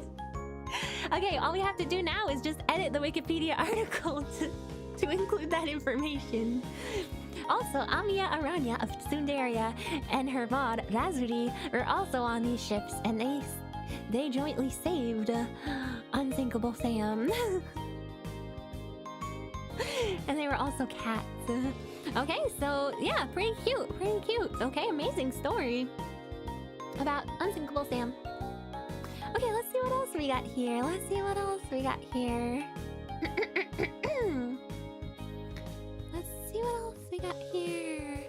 If you edit, who's going to stop you? I don't know. More responsible people. I'm not here to do wiki, what is it called? Not graffiti, but what is it called when you like destroy public property? Not defamation. Vandalism. Thank you. Yeah, no wiki vandalism. Okay. All right. Let's see what else we got here. What else do we got here? Ooh. What is this? Cute aggression. You guys want to learn about cute aggression? What is this? Yeah, it's vandalism. That's the word I was looking for. Okay. We're gonna learn about cute aggression. Okay, so this one's pretty crazy. Here's a cute little kitty. It says stimuli, like the image above, can elicit superficially aggressive tendencies mediated by hormonal control. We know all about cute aggression as your fans. What are you saying? You're saying you want to squeeze me till I pop? No, it's not aggressively cute. It's not. It's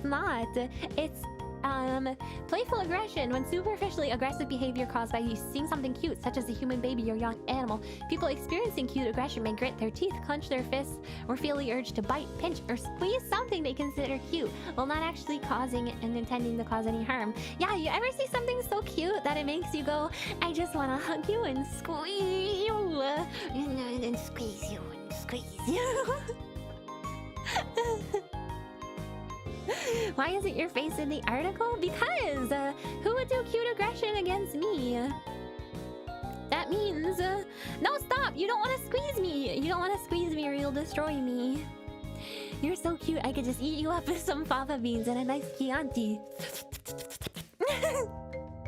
Why? Don't aggressively head pat me. My head's delicate. My head's delicate. Simply put your face over the cat.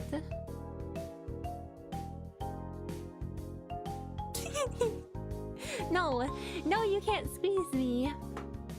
You can't squeeze me, okay? You can't pinch me, you can't bite me, you can't squeeze me. Not allowed. Not allowed. Okay. The first research into cute aggression was led by Oriana Aragon. The term cute aggression was published widely in 2013 after Rebecca Dyer and Aragon presented their... Can we boop you on the nose? No boops. I guess you can pinch my cheeks, just don't do it aggressively, don't do it hard. No, I'm really ticklish. No, you can't tickle me. No. I'll laugh. I'm laughing just thinking about fingers coming close to tickling me. Okay. They presented their team's early research on the topic at the annual meeting of the Society for Personality and Social Psychology. Using the alternative term playful aggression defined as follows. Playful aggression is in reference to these... No, stop being aggressive to me! Stop pinching me! Stop! And don't tickle me either, I'll die. I'll kick you. I start to get violent if I'm tickled, you know? I fight back. I feel like my life is being threatened because I just lose control and I can't stop laughing. So I feel like my life is being threatened, so I have a violence response. And I go kick. And punch.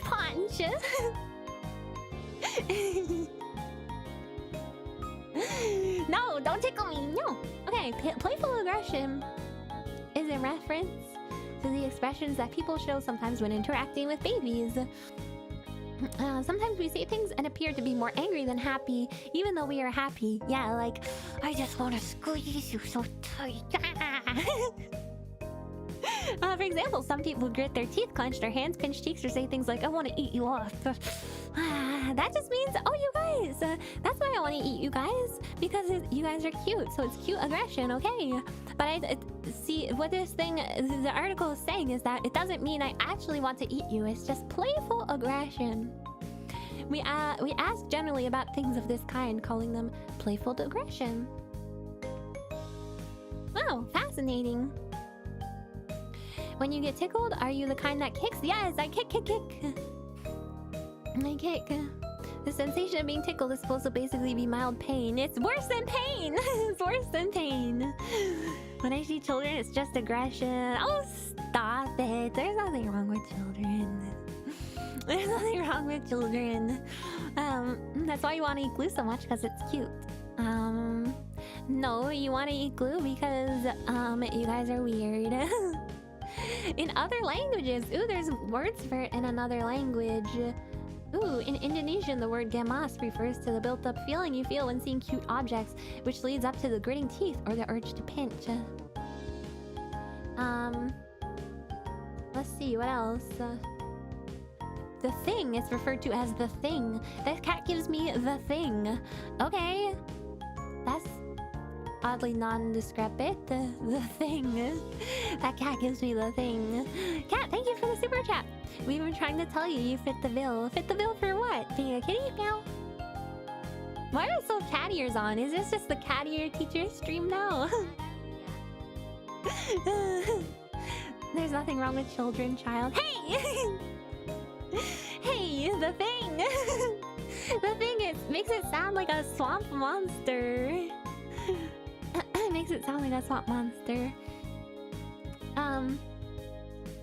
Followed by pinching or clenching of teeth and biting down, but joyful movement. Yeah, like, but you're moving joyfully as it's happening. Function. Oh yes, what is the evolutionary reason for such behavior? I think this is what this is gonna describe. I've also been curious about this reading this. I had this question in my head as well. That's definitely something I thought of. Okay, playful aggression is a type of dimorphous display in which a positive experience elicits expressions usually associated with negative emotions. This behavior occurs more commonly in individuals who experience dimorphous emotions across a range of situations. Oh, good night, Caution. Thank you for coming. Thank you. It may help to regulate emotions by balancing an overwhelmingly positive emotion with a negative response. Okay, so like it's so positive and then your brain can't handle how positive the feeling is. So you just like shut down and you start getting angry. So Tsunderia, yeah, exactly. I feel it's a learned behavior? Maybe, possibly. Intense positive feelings also produce hybrid categorically positive and typical negative expressions. This is commonly witnessed in situations in which a person is so overwhelmed by happiness that they begin to tear up or even cry. Oh my god, I do that all the time! I do that all the time. Such regulation of emotions has been coined dimorphous expression. You guys, I'm the master of dimorphous expression. The dimorphous expression model seeks to identify the validity and phenomenon via a study involving a series of questions asked to subjects in conditions where they were not exposed to cute stimulus. Cute stimulus! What is cute stimulus? What? I like how you describe it as cute stimulus. It's like, here's a cute thing, as if cute is like a purely like objective or subjective objective, as if cute is a purely objective concept. Oh my god. And in conditions where they were exposed. Or can I participate in this experiment right now? We're holding one right now, okay? How do you feel? Wait, we need some cute stimulus. How do you feel looking at this image? What does this make you feel? Let's do the study right now. Look, the plant is growing forth from the stones. the stones in the road, and the cat is starting to bat at it, but he's not gonna do anything. He's not gonna do anything bad to the plant, okay? He's so stinking cute. Look at his little mouth. He even has a couple leaves in his mouth already. I don't know if you can see that, but he has a couple little leaves in there, meaning he's been aggressive with the plant. And then also, he's a little cute black and white cat. He's got a little cute tiny tail. He's a kitty cat. He's a tiny kitty. So cute. You feel happy and aggressive. Okay. Interesting. That supports the theory of cute aggression, doesn't it? Not as cute as Ami. Oh, shush. It so is way cuter than me. It's a cute kitty. It's a cute tiny little kitty. Oh yeah, and he's got little pink pads on his paws. Upset because we could be looking at pictures of Ami. But I'm right here. You are looking at a picture of me. Makes me want to tie buttered toast on her back. No. Don't do that. We cannot generate unlimited energy using the kitties. Such gruesome and gory things he's doing to that plant. It's true. He's gonna eat it up like Godzilla. It's not Oscar. Oscar's long gone, okay? Maybe it's Oscar's successor. No, this is the cute aggression cat, okay? This is the cute stimuli. And then human beings possess the natural tendency of caretaking. As a species, humans rely heavily upon parental care in order for their offspring to survive. Humans have very low reproductive rates relative to other species, which amplifies the importance of parental care toward the survival of their very few offspring. These feelings tend to be on a continuous scale rather than a particular threshold value. The gradient is more intense with objects that we perceive to be more cute in comparison to objects that are not as cute, but still generate a response. I don't exactly understand this. Can we pet you? Of course. Of course, anytime. Just be gentle, like I said. Don't exhibit cute aggression, chat. Okay, well that was all about cute aggression, okay? So... great. Humans are born really premature due to reasons, you think? Well, the basic premise here is that, I guess why cute aggression happens is that we look at cute things and we're like, I don't know. This is too cute. We feel threatened because we don't want it to be cuter than us, but we can't do anything about it. I think it said the cuter it is, the stronger the desire to protect. Oh, so you're getting violent thinking about like something. You're getting aggressive thinking about something else hurting the thing that you want to protect because it's so cute. I see. It's cause they head too big. Yeah, like me. My head's big. I got a big head. Many humans view the babbies of other species as more cute than human babbies. Well, it's because it's true. Okay, you guys, let's take a break right here, okay? We'll take a recess because I need to go to the little kitty's room, okay? The little cat's room. I'll be right back.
Were you being weird?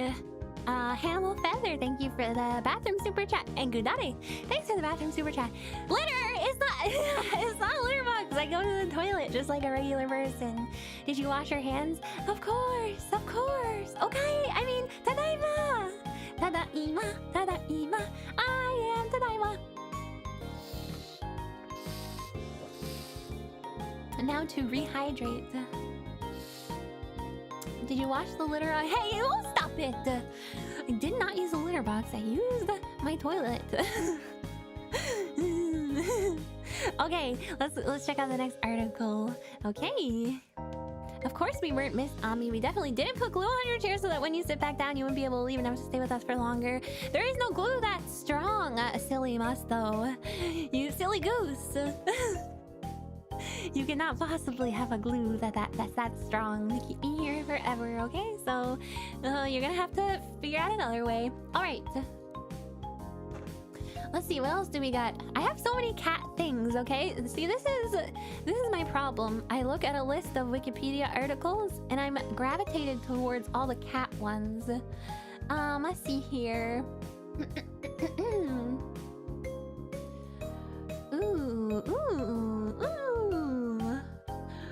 List of music considered the worst. You lack the understanding of how strong some glue is? Yeah, but this is school glue. We're talking about school paste here. Okay.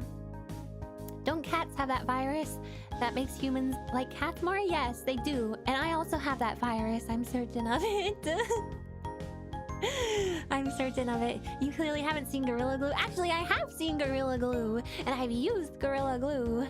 But I feel like I could escape from that at great personal injury to myself. You also have toxic toxic plasmosis. Yeah, I definitely have that. I mean, I haven't gotten tested for it or anything. I don't even know that there's a way to test for it, but I definitely have toxic plasmosis because I love my cats way too much. More than any human should love a cat. And then also, like, whenever they do something bad, I just don't care. It's like, oh, you're so cute, aren't you? You're not bad. Oh, I can't call you bad because you're so cute. So stinking darn cute. Alright, we have our next article, okay. That virus that makes us like you even more? What are you talking about? No, nothing like that. No, there's no virus. Are you saying that you guys only like me because you're forced to by the virus? Come on! You should be able to have a specialized blood test that will check the AB in your system. I mean, I don't care. I don't care. I only yell at my cats if they draw blood. My cats don't even do that. My cats don't draw blood. They're so special and sweet and cute and perfect. I love them. I bring them food. Okay. Next article, shall we? List of music considered the worst. It's not the virus that makes us like her more. We already know it's the venom. Well, I didn't bite any of you guys, okay? So, explain that one. Explain that one. Okay, so here we have a list of music considered the worst, okay? I don't know whose opinion this is. It says music critics, television broadcasters, such as MTV and VH1, radio stations, composers, and public polls, okay? So, there's albums. I don't know a bunch of these older ones, so we're gonna skip to like oh look, Thank You by Duran Duran. A cover album that is named the worst ever album by Q Magazine in March 2006. Duran Duran was the one that united everyone in agreement. We put it on The Office to remind ourselves how bad it was. Sometimes these things are redeemed by some sort of kitsch or novelty value, but it didn't even have that. Well, what was it? Okay, so it was Duran's album? I need to look at this because I don't understand. It's Duran Duran covering other songs? People love Duran Duran, right? What article? It's called List of Music Considered the Worst. Considered the worst. I wonder if Mbop is going to be on that list. Oh my god. Oh my god. I bet it is. People hate that song. So, okay. Oh, I see. So they covered a song by Led Zeppelin. They covered some of these other ones that I don't know. I only know the one. What's this about Duran? They sang "Girls on Film." Meow, meow, meow, meow, meow. Well, they didn't put the meows. I put the meows, but right? I think they did. And they also, what else? What else did they do? Kids Pop. You know, it reminds me of. Well, I've never heard the album, so I don't know exactly what it's like. But I feel like it's this type of situation where,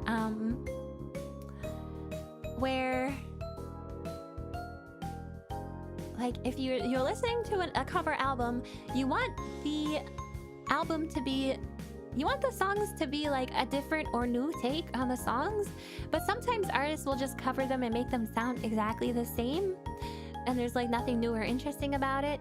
So I feel like Weezer did a cover album kind of recently of a bunch of different songs. There was like Take On Me on it and stuff like that. And I feel like, well, it was all well done. There was nothing like particularly special about it. It just sounded like they were trying to reproduce those songs as closely as possible. So I'm guessing, if I had to guess, I would say Duran Duran's album is a similar situation, because they say there's no sort of there's no kitsch or novelty value, you know, it's just an album. So I feel like if it was horrendous renditions done in like a different genre, then that would be a novelty value, but it sounds like it's just kind of boring. Same with the Weezer version of Africa. Yeah, like that whole album that they did like a cover album, and it was just kind of, you know, like the same as the original songs. Not that it was bad or anything, it just wasn't anything, you know, new. Okay, so let's see, we have, I don't know some of these songs. Oh, those are albums. I see. Okay, so yeah, let's skip. Oh, people don't like Obla Di Obla Da. I really like that one. It was so similar where it felt like it didn't really need to exist. Exactly, that's how I kind of felt about it. That's how I felt about it. Okay, so we have Obla Di Obla Da. Do you guys know this song? I actually like this song. It's kind of weird and silly, but I don't think it'd be the worst song ever. It goes, Desmond has a barrow in the marketplace. Someone was a singer in a band. Desmond says to Marla, girl, I like your face. And Marla said, Marla, is it Marla? Says this as she takes me by the hand. Obla di, obla da, life goes on, brah. La la, how my life goes on. So that's Obla di, obla da by the Beatles. The chorus is kind of meh. But then it goes, in a couple of years, I built the home, sweet home, dee dee dee dee dee dee dee. With a couple of kids running in the yard. After spinning Molly. Oh, her name is Molly. Molly Jones. Ha ha ha.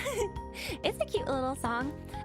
Yeah, I think it's overstating it to say that's the worst song ever. Okay, now here we have You're Having My Baby by Paul Anka. What the heck? #1 worst song as voted by CNN.com users in 2006. I need to look up the lyrics to this. Any other hairstyles you want to try? Twin tails. Okay, wait, let me look up the lyrics to the song because this sounds wild.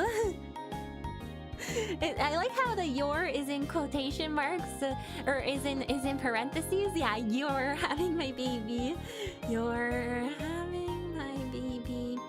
Lyrics. It's by Paul Anka. I don't know who that is. Having my baby. What a lovely way of saying how much you love me. Having my baby. What a lovely way of saying what you're thinking of me. Oh my god. Oh. Why are we having your baby? You're not. It's just the name of this song. Paul Anka wrote My Way. Oh, that song where it's like, I do it my way. That song. I can see it in your eyes. I'm happy knowing that you're having my baby. You're the woman I love, and I love what it's doing to you, having my baby. You're a woman in love, and I love what's going through you. Oh my god! I can't read any more of this. Oh my god. Oh my god. Oh my god, okay. I understand why people hate it. I'm not reading. You guys can look it up yourself if you're curious. 1.0, you are not having my baby. No, I hate that. I hate that. I hate that. I hate that. Okay, what is the birdie song? Is that the bird is the word? Probably not, huh? Ebony and Ivory. Again, I feel like that's kind of a song that people like. Yabe territory? Yeah. I mean, it's not yabai or anything. It's just like a strange thing to sing a song about, you know? Studio by Phil Collins! Wait, Studio! Critic Michael Sanders in the Sun Sentinel named Studio as the worst song of the rock era, calling it insipid and indefensibly stupid! Guardian journalist Tom Service wrote, "The studio brings me out in a cold sweat." Oh my god, it's not that big of a deal, sir. There's no colder or more superficial sound in popular music. What do you mean? What do you mean? You don't like the studio either? Oh my god, I love that song. Studio. Studio. And another person doesn't like it. Michael Musto in The Village Voice listed it as the second worst song ever. Okay, what was the first one? I would need to know. Said that it could have been the theme song for the third. Oh my god. Oh my god, these people are so dramatic. This is a good song. Okay, and then We Built This City, another great song. If it's the one that I'm thinking of. We built this city. We built this city on rock and roll. Right? Who cares about music critics anyways? Music is very subjective. It's true, it's true. I'm just like surprised that some of them, there's more than one people who are like, this is the worst song. I feel like it's that thing where it's like a popular song and people are like, popular thing, no good. I don't like popular thing. That happens sometimes, you know. Don't worry, be happy. The music video with Robin Williams? Really? He's in that? These are some creative ways to diss a song. Yeah, they're going way overboard. Don't worry, be happy. Don't worry, be happy. Or maybe it's the situation where most of the songs were like overplayed. I think that's probably more true. This Michael Musto guy really out here trying to dunk on Don't Worry, Be Happy. I know, it's a song that wants you to be happy. How can you not like that? Okay, then we have Ice Ice Baby. Okay, that's kind of understandable. I feel like Ice Ice Baby in conjunction with it. Oh god,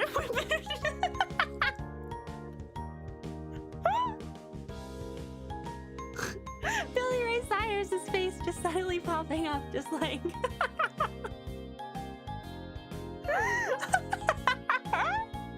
I don't know why I reacted that way.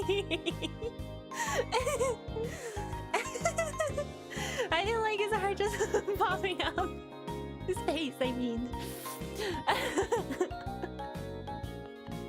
I just got jump scared by Billy Ray Cyrus. Okay, Achy Breaky Heart. Yeah, I don't like this song either. I understand that. Don't break my heart, my achy breaky heart. He was really like WTF, a human. No, but look at this picture. Look at him. His hair is so long and he's got like, can you see? His hair is so long and he has like, it's like a weird picture to make the picture of a Wikipedia article. It's like so candid. He's just there like, he's mid-sentence or mid-word or something. It's like mid-word and then he has like a go. It's just a crazy picture to put as someone's face on a Wikipedia article. Like what? Why did they do this to him? So you understand why it was like frightening to me. My achy breaky heart, I just don't think you understand. What is What's Up doing on there? That's a banger. What? This sounds so good. Hey, yeah, yeah. But it is divisive, okay? I kind of understand. People like, some people don't like that song because it's like, it seems over the top and silly, but and to me it's also over the top and silly, but it's like an enjoyable over the top and silly. Flaming Goto, hello! Amiya, thank you for coming. The original What's Up is awful? You mean the Four Non-Blondes one? You think it's awful? I love that song! And I try. Oh my god, do I try? The He-Man one is peak music? It's the same song! Except it's like, got a worse singer in some dance. Some dancey aspects. Mr. Blobby by Mr. Blobby. Who? What? We don't know. Okay, Barbie Girl. Okay, I like that song, but yes, overplayed. Yeah, it's definitely a most overplayed list because I worked at a place that just had Z100 on. They play the song 30 times a day. Yeah, I think it's people get sick of hearing these songs because they're played so much. Oh, but I think Nookie is Nookie a terrible song, or is it just like ironically terrible? It goes like so you can get that cookie or something like that. Overplayed equals bad in some of these people's minds, apparently. Oh, the thong song by Cisco! Oh my god! I love the thong song! I love the thong song! He goes, he's like, how does it go?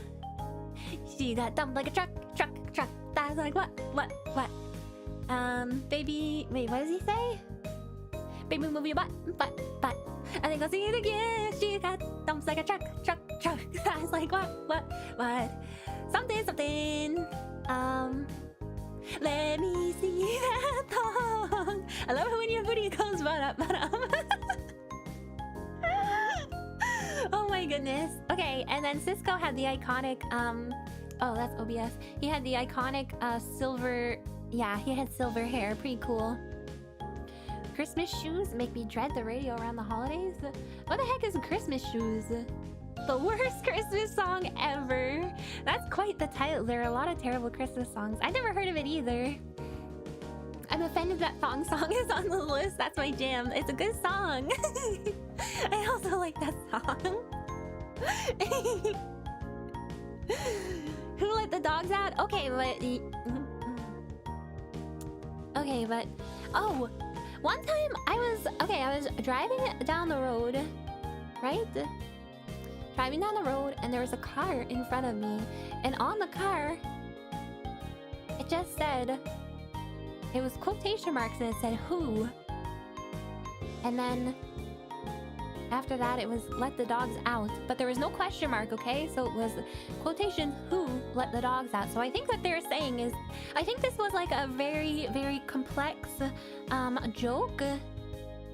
They let you drive cars? I got my license last year. I just got it last year. Yeah, of course they let me drive cars. What do you mean? I'm a very safe driver. Very safe.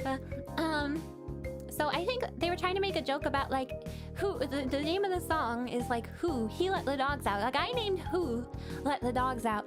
Did they ever find out? It was who. Who left the dogs out? Who let the dogs out? Big Yellow Taxi. What is this song? Counting Crows featuring Vanessa Carlton? What? What? I want to see Ami play American Truck Simulator to prove driving ability. Well, I didn't say I could drive it. I never said I can drive a truck, you guys. That's a lot different. Who let the dogs out? Who? Okay, and then we have You're Beautiful by James Blunt. Okay, what is this? The Cheeky song? The Cheeky Girls? What is the subtitle? Okay, so we got You're beautiful. You're beautiful. You're beautiful. It's true. And then we got My Humps by Black Eyed Peas. I met a girl down at the disco. She said, hey, now let's go. I can be your baby. You give me my honey. Let's spend time, not money. Okay. And then Rockstar by Nickelback. What do you guys think of Nickelback? I don't actually think Nickelback is that bad. I just think, like, they make a lot of the same stuff. But Rockstar, I'm not a fan of the Rockstar song. We all just wanna be big rock stars. We get it in 15 cars and hey, I wanna be a rock star. That's their only good song? Wait, Rockstar? You think Rockstar is their only good song? What about... And they say that a hero can save us. Look at this graph. I'm not gonna stay here and wait. Oh, it's the only one you've heard. This is another one that was just kind of overplayed, I think. But the lyrics are a little stupid. Okay, and then we have Baby Justin Bieber featuring Ludacris. Wait, Ludacris was in that song? Baby, baby, baby, oh. And then we have Miracles by Insane Clown Posse. Don't know this song. Don't really know Insane Clown Posse except that they're like they're clowns. Oh my god!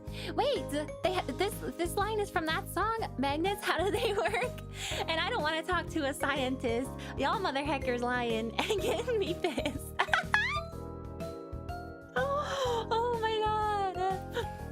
I really didn't think Rockstar was that bad of a song. No, it's not that bad of a song. It's just people like to hate on Nickelback. The Magnet song. I want to see Jungle Ami. No, you don't. No, you don't. No, you don't. I've never. Okay, then we have We Are the World, We Are the Children. Friday by Rebecca Black. Okay, I was waiting for this one. It's Friday, Friday, gotta get down on Friday. Okay, everyone hated that song for no reason. People were so mean to that poor girl, Rebecca Black. She's actually a good singer. And then literally, I can't. I've never heard that. It's Everyday Bro Jake Paul featuring Team 10. Have you seen the view count on the Friday song? Yeah, it's got like 30 billion views or something crazy. Okay. I like how the most recent one is from 2017. There hasn't been any worst songs of all time since then. You like the song, just hated the vocals? What, the Friday song? Yeah, she sounds like she's actually a good singer, but she sounds really weird in that song. I'm not sure why. Oh yeah, maybe it was auto-tune. It was so like, I don't know, like, she sounded really nasally, but she doesn't sound like that at all when she sings, actually. We could do a whole stream of just music hot takes. I mean, I don't really have any hot takes. I like all kinds of music, so. But this article has a ton of hot takes. Bad music was banned after 2017. If only, if only. I mean, I think people just generally stop calling music bad, right? Because it's like, what do you mean it's bad? You could say it's bad, but then some person says it's good. What makes your opinion more right than theirs, you know? Didn't know Jake Paul was a singer? Gross. I think it's like a rap song. Oh look, lyrics such as, I just dropped some new merch. It's selling like a god church. And England is my city. Oh my god, that's pretty funny. That's pretty funny. England is my city. Am I going to be a music star at some point? Oh my god, I highly doubt it. I highly doubt it. You go with the go-to adage, I'm right, they're wrong. Well, what if I'm right and they're wrong? What if England was your city, guys? What would you do? Okay, well that was an interesting article. And then there's others, but that section doesn't look that interesting, so we'll move on from this article. Took me way too long to figure out why England is my city is funny, because it's not a city, silly. It's a whole country. It's a whole country. England is literally your city, though. I mean, but this guy, I'm pretty sure was like a British guy, and he was talking about being like from England, the country. Planet Amiya is my city. That's a whole dang planet. You're back. Welcome back, Cameron. Hello, hello. Okay, let's see. I think this one's another... Oh no, this one's about a spider. Okay, but it's not a real spider. It's like a spider robot. Okay, we're gonna read about this one. It's called La Princesse. Are you ready? I thought this could be interesting because it's about a spider. Question, Amiya, if you like that small house, what's the castle for? Castle is for me and you guys and chat to live in together with me. So we can all live there together. That's it. Okay. Here we go. La Princesse. Look at this thing. Wait, look at this thing. Look at that.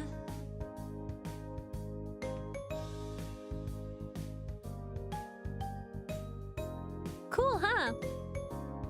Yeah, it's cute, right? Is that Mega Amiya? Maybe. Maybe. I understand people who fear spiders now. No! No! No! No! You're terrified of spiders? Wait, ooh. Okay, well, look away if you're terrified of spiders, okay? La Princesse is a 15-meter, 50-foot mechanical spider designed and operated by French performance art company La Machine. That's quite the name for the company. Look at that spooter booty. Yeah, look at the booty. He's got a big dumpy. Liverpool, England, as part of the 2008 European Capital of Culture celebrations. Wow. Oh, and it was in Japan as part of Yokohama's 150th anniversary of its port opening. How did they get that thing to Japan? I wonder what La Machine means. I couldn't know. I don't speak French. Couldn't know. Don't know. Can't even hazard a guess. There were times when it seemed to be leading the entire population of the city on like a merry dance. Some kind of arachnid Pied Piper. The machine. Yeah, it means the machine. It means the machine. Of course, of course. Okay, some kind of arachnid Pied Piper.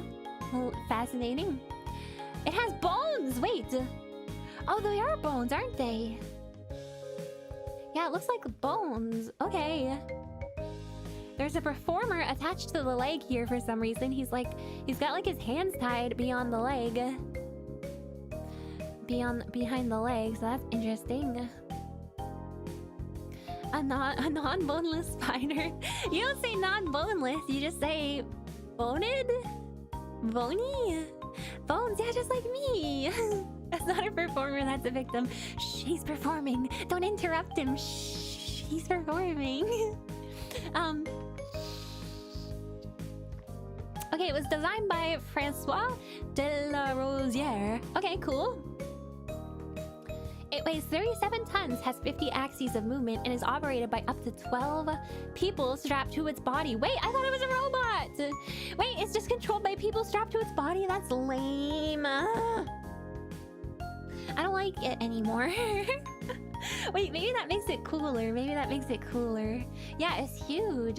Moves at 2 miles per hour. To move it around the streets, it requires 16 cranes, 6 forklift trucks, 8 cherry pickers, and 250 crew. Well, that's a lot of resources. Performance and narrative. Performance created a story about the spider with one member of the company playing scientist Joseph Browning, who gave interviews to the press. The spider was followed by a full live band. Are my hiccups coming back?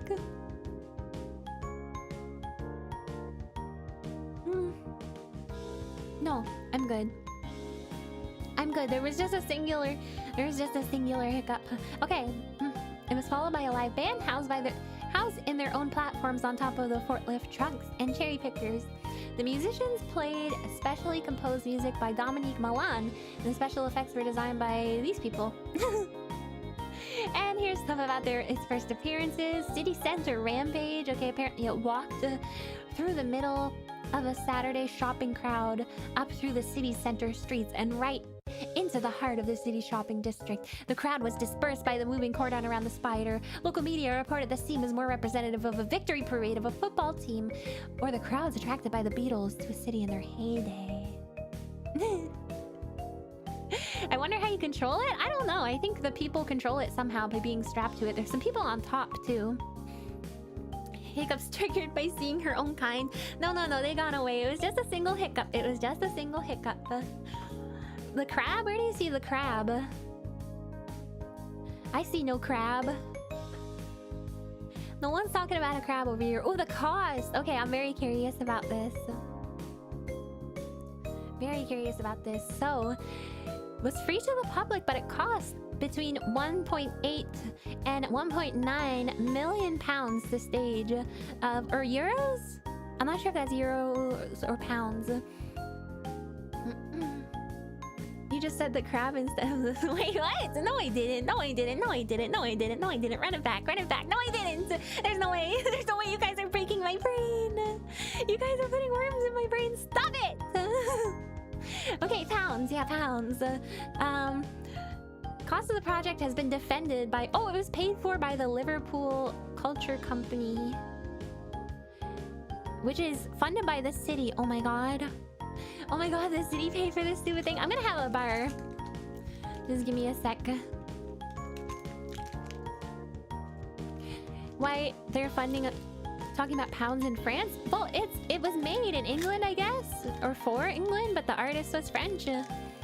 Not putting worms, but crabs. You're putting worms and crabs in my brain. You're breaking my brain.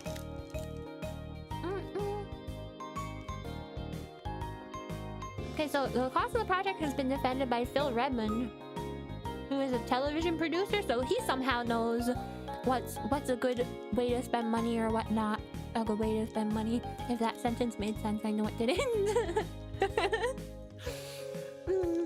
Okay. It's cheaper than booking Macca, Sir Paul McCartney. And it is got to the front of the South China Morning Post, so it's good value for money. I mean... They call him Macca? I know. Isn't that what Australian people call McDonald's? Maccas? That seems like a not... For some reason, it seems like a not, like, complimentary name for some reason. For some reason, it seems like derogatory. As someone who's natively French, I get very upset when people butcher French names without even trying. Oh, my apologies. I probably did that. I did try, though. I can tell you that I certainly did try. Let me try again.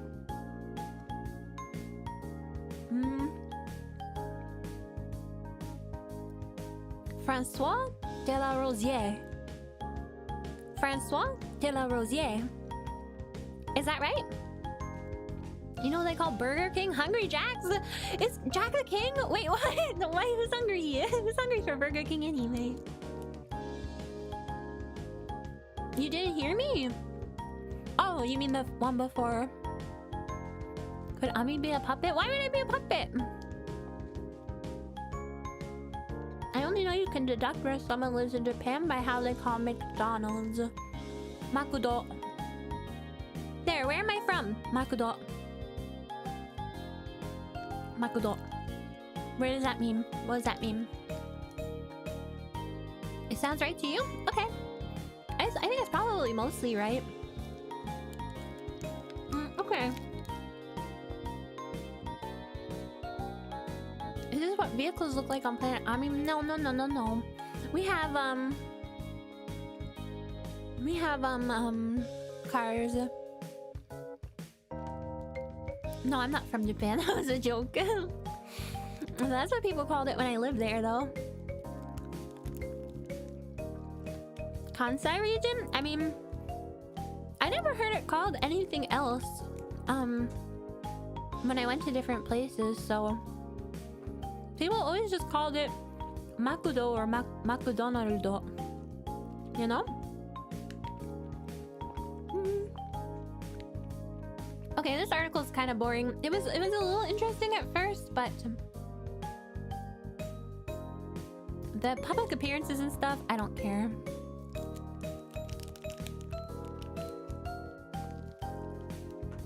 I don't care about that stuff. You only heard of Kansai dialect? Oh, well, it's not exactly a dialect either. It's like, I guess it's just like a regional thing. Makudo is Kansai ben? But I heard it said I lived in not Kansai. I heard it called Makudo where I lived. Friends from Tokyo call it Maku. Oh yeah, I've heard Maku as well. Makudo is what they use in Kansai region, yes. Well, they also use it in other regions, apparently. Sorry, I'm just gonna complete my food. My bar. But you guys, I had a lot of trouble saying I still have trouble saying it for some reason. Makudonarudo. Makudonarudo. So I will always say Makudo. Alright. Next article, shall we? You're gonna call it Ma? People might not know what you mean if you just call it Ma. That's a little unspecific. My favorite thing was calling 7-Eleven just 7. Like, you wanna go to 7? 7 iku? 7 iku? That's what I would say to all my friends. It's like, you guys wanna come to 7-Eleven with me? We'll get some strong zeros and we'll drink a bunch. You wanna do that? Guys, you guys wanna go 7 with me? 7 iku? 7 iku? Wanna go 7-Eleven? Makudonarudo. Makudonarudo. Makudonarudo. It's hard to say. There's a helpful infographic on where people call it Makudo versus Maku. Ooh, can you put it in the... Can you, if you have it, could you put it in the Discord for me? I want to see. I'm very curious. Oh, you did. Thank you. Seblev. Sebun. And then what else? What was weird nicknames? Oh, at my school there was like... This is weird. In my school there was a, like a flower pot. And people would often meet in front of this flower pot. So people just called it, so it was like flower poto, like they called it that like in English, but they would call it furapo for short. It's such a strange random thing. Nihongo mo hanasemasen. Oh, oops, sorry. Well, I mean, it's just about McDonald's slang. Okay, what else do we got here? What is this? Oh, a tiny car! A tiny car! Let's go! You guys want to learn about this tiny car? Peel P50. Tiny car! Let's go. So this is a Peel P50. Look how cute it is. That's so cute. Okay, so very cute little car. Little tiny small red car. And it's called the Peel P50. You don't think you'd fit in that? I bet you would. How tall are you, Fusion Jeff? I'd fit in it. Yeah, it's a car for Spider Girls. I definitely fit. I'd fit like a glove. Only Ami would fit in there? No, anyone can fit in it, I guess. Probably. If I had to guess. Because, or else why would they make it? Looks like one of those foot-powered wagons everyone had as a kid. Oh my god, yeah! Gotta go to bed now. Good night, Amiya and chat. Have fun. Thank you, Hawu. Thank you for coming. And good night. Yeah, what were those? Like the what are they? Toy car for kids. Big. It's like a full-size car for children. Oh yeah, it's like red and... yeah, it's red and yellow. It looks like it's McDonald's colors. When I was younger, some of my friends had like, not the web... I was just wanting to show you guys. Okay, here we go. Some of my friends had like a... One of those little cars that are powered with like a little motor. And I was so jealous. I was so jealous of that because my family couldn't afford toys that were like that. Like toys that are like just literally a car with a motor in it. These ones. Spot the difference. Spot the difference. They're the same. I can't believe there's an engine in there, like you gotta drive Flintstone style. Well, those are rich kid toys. Yeah. Exactly. You had one of the red things? The red things weren't rich kid toys. They were just like plastic, you know? Okay, so the Peel P50 is a 3-wheeled... Oh, it has 3 wheels. That's so cute. Microcar originally made from 1962 to 1965 by the Peel Engineering Company. Who the heck are they? Do they still exist? We don't know. Oh, Isle of Man. Oh, so that's like near England. Your nephew has that car? Oh, you mean the one I was just showing? It was listed in the 2010 Guinness World Records as the smallest production car ever made. The original model has no reverse gear. Okay, well, how you gonna get out of a tough parking spot if there's no reverse gear? What are you supposed to do? Correct? Ami nailing that geography today. Yay! Yay! I'm so happy. I'm so happy.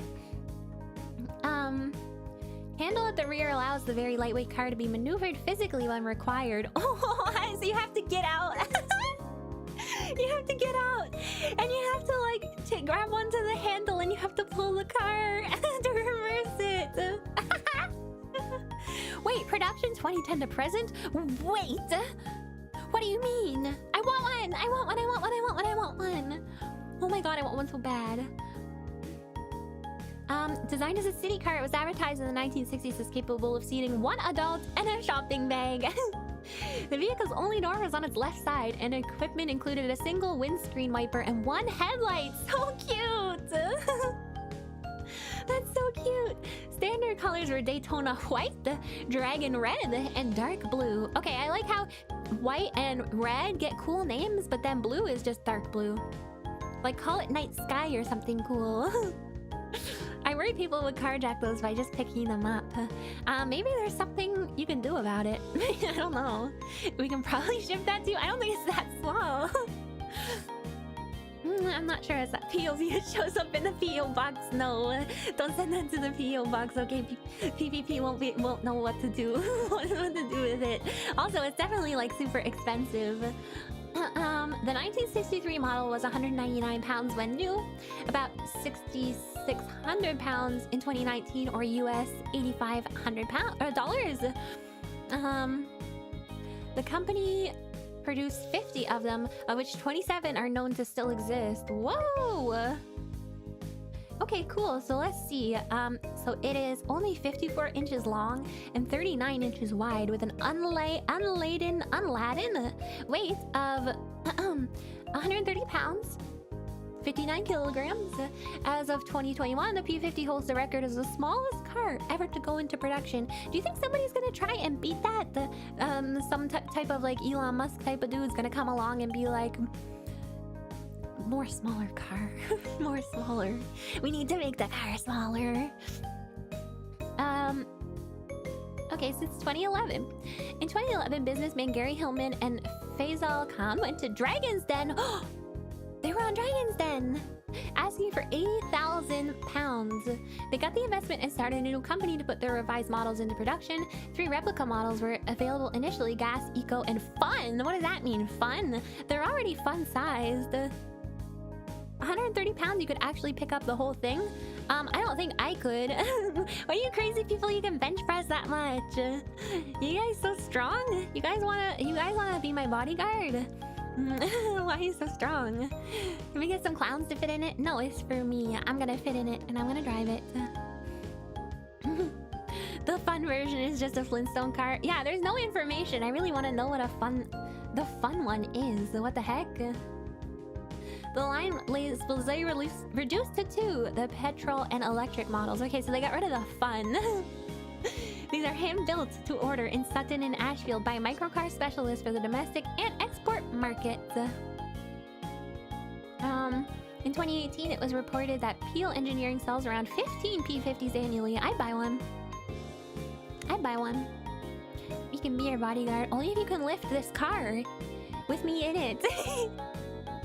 With me in it. Yeah, pick it up with me in it and run it. Wait, don't run away. What do you mean? Are you trying to kidnap me? Legal status. Okay, this is what I was wondering, okay? Is it road legal? Because a lot of times smaller vehicles like this with whoa. If you think about like ATVs, four-wheelers, stuff like that, sometimes in some places they're not like legal to drive on the road. You know, you can't drive it on the road. It's not road, what is it called? It's not roadworthy, I guess it's called. Because I don't know why. I guess it's dangerous, or maybe people in cars can't see you properly or something like that. So it's not legal because, you know, you could get in an accident. Oh yeah, street legal. Yeah, that's what I'm looking for.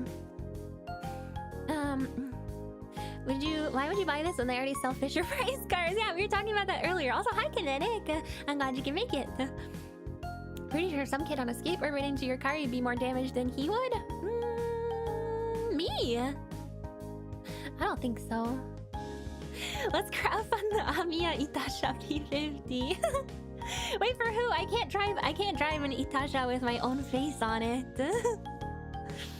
You aren't surviving if this thing hits another car or some other object. Yeah, exactly. I feel like it is dangerous. Has always been road legal in the UK, and being in the three-wheeler category and weighing less than 8 long quote? What is that? 900 pounds. Okay, there we go. It is now also street legal in the US. Cars are exported to other countries, sometimes being classified as moped. Oh, okay. E.g. the P50 that went to Finland. In the Netherlands, there are 2 original Tridents registered as tricycles, but the Trident replica with the 50 cubic centimeter engine and 50 kilometers per hour top speed was registered as a moped. In Amsterdam, the Ripley's Believe It or Not Museum has one. Due to local traffic rules, it may not be driven on the cycle path. In Wassenaar, the Lumen Museum has an original P50 on display. It was the poster of the dwarf car themed exhibition. Wow, that's so fun. That'll be the perfect disguise. No one would suspect the actual person drives an Itasha themselves. No, but you guys would expect it. If one of you saw me driving down the street in this thing, you'd be like, oh, that's Ami's car. Ami's inside that car. No more dangerous than riding a motorcycle, to be honest. I guess. Quit is pronounced hundredweight. Oh, thank you so much, Sir Duncelot. I had no idea. Fascinating. Okay, well, that's a really cute little car. I want one. And I'm gonna make it pink. Since it only comes in 3 colors, and those colors are not my colors that I like, then I'm gonna get it wrapped. I'll get it wrapped into pink. I'm gonna wrap the little tiny car. It'd probably be really cheap, too, to get wrapped, you know? Because it's like... small. I love the little headlight on the front. It's like a little... it's just like a little metal pan or something. The Omnimobile. No, I need that. I would be actually probably kind of scared driving a car like this. Can you drive the car? I have my license. I got my license last year. Yay! So I can drive.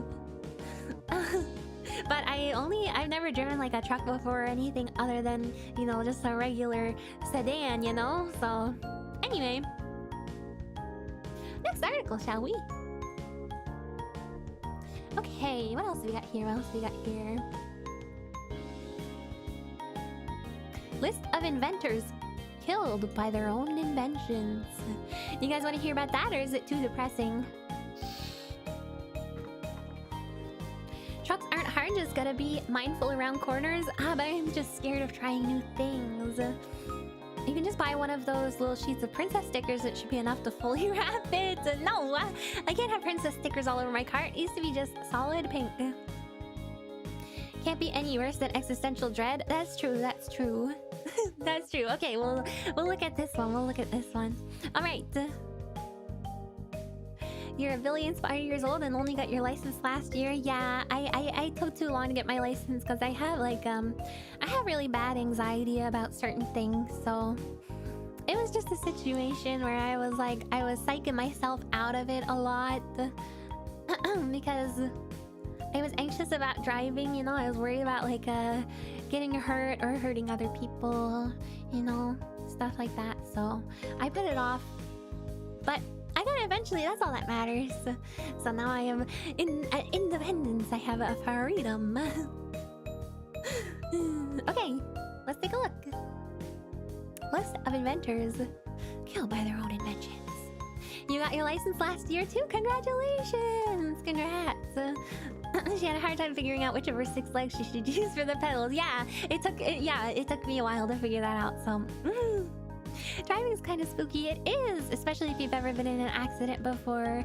Yeah, it's scary. It's like, even if you're a good driver, you know, and you follow all of the rules, there's no guarantee that everybody else is gonna follow all the rules. Or like, some people don't even interpret the rules of the road in the same way as you do, you know? I see people breaking the laws of the road all the time, and then there are some that are like not really dangerous to break, you know? But then there are some that are super dangerous, and they're really there for a reason. So seeing other people learning to drive has made me realize that there are very few like competent drivers in the world, but I'm one of them. Okay, I would never. You guys are probably gonna joke about me being a bad driver or something, but I would never put myself out on the road if I thought I was gonna hurt somebody, because you know that's the type of person I am. So I find driving relaxing most of the time. But I live in California and nobody knows how to drive. The number of people I've seen not understanding four-way stops. Yeah, four-way stops, or like roundabouts. A lot of people don't understand how roundabouts work, which is like baffling to my mind. You just gotta wait. You just gotta wait for your turn. Just wait for your turn. Wait till you can go. That's it. Can we see you play Forza Horizon to be sure? What is that? I'm not sure what that is. Is that a car driving thing? There's a joke in here about Skyroads, but I can't think of one. Yeah, me either. Me either. I know a license purely because I get high anxiety, but being in a car, yeah, exactly. It was the same situation for me. Ooh, an open world racing game. Yeah, I give that a try. Heck yes. You seem like a really careful driver. Yeah, I'm a really careful driver because I'm just like, I don't want to hurt anybody, you know? I don't want to hurt myself for sure, but I really don't want to hurt anybody else. I would feel really guilty if that happened. So I'm a very safe and like attentive driver. Okay. What the heck? No, sir! Why did you do that? Okay, so this man, Franz Reichelt, jump off the Eiffel Tower expecting this contraption to act as a parachute. Sir! Excuse me, you thought this would work? To take you down from the Eiffel Tower? This will get quite macabre. Yeah, I won't read anything that's like, you know, too graphic. So don't worry. Direct casualties. Okay, art. Well, that was sad. So he was making a statue and it fell on him, and he unfortunately... This one's sad. I don't know if I should... This is so sad. Just talking about people dying. It's kind of... I feel like when it's depicted like this in an older picture, it just feels kind of funny. But then like actually hearing about it, it feels kind of sad. Let's see. Aviation. Oh yeah, it makes sense that there's a lot of these. Wait, what? Died 1003, 1010? There is a year 1003! What? So he attempted to fly using 2 wooden wings and a rope. Oh, that was his mistake. He leapt from the roof of a mosque and fell to his death. Oh no. Why did he think that would work? Why did he think that would work? This BGM goes great with this. The BGM is so bright and energetic for this very macabre setting. Yes, Ami, that's how numbers work. I don't know. I thought it started in the year... I don't know. I don't know when I thought it started. I thought modern counting of time started. Oh my god. Don't. No, don't me. Stop it. No, I don't know why. The Gregorian calendar was introduced in 1582, but you can backfill dates. Oh yeah, that's why I thought that, because I knew about the I knew about the Gregorian calendar, and then it was only a recent invention of the Gregorian calendar. He died a horrible and gruesome death. His body parts everywhere, said the cute spider with cute BGM. What? I never really thought about it, okay? If you want the honest to gosh truth, I never really thought about what kind of time, when time starts, when years started counting modern years. Okay. So there's a bunch of flight-related ones, okay? Reading the recent ones seem kind of sad, so I'll just read some of the older ones. Marie Sklodowska Curie. Wait, Marie Curie? Wait, isn't she really famous? Naturalized French physicist and chemist who conducted pioneering research on radioactivity. And she died from aplastic anemia, believed to have been contracted by her long-term exposure to radiation. Oh no! She did such a good service and she died because of it. Oh. Twin or Fluffy Twin Tails? Oh, Fluffy. She's yeah, she's the famous one. That's so sad. She made such a sacrifice for science. What did you know about her? What did I know about her? Marie Curie. To be honest, I thought when I first saw the name, you guys are gonna, I don't know if I want to say this because you guys are gonna Ami ... me again. So I don't know if I should say this, but I thought she invented like pasteurization, but then I remember that was Louis Pasteur. I thought she was the pasteurization lady. No, not Curry. I thought she invented pasteurization. Or maybe penicillin or something like that. But I remembered in time that it was Louis Pasteur. What? I can't know everything about every person. Come on. I bet I know some stuff that you guys don't know. You know? She invented bullet ball. What is bullet ball? I also thought of pasteurization of penicillin. Thank you, Fusion Jeff. Thank you so much. Oh my god. Somebody else thought of that too. Wait. Tell us one thing we don't know. I can definitely do that.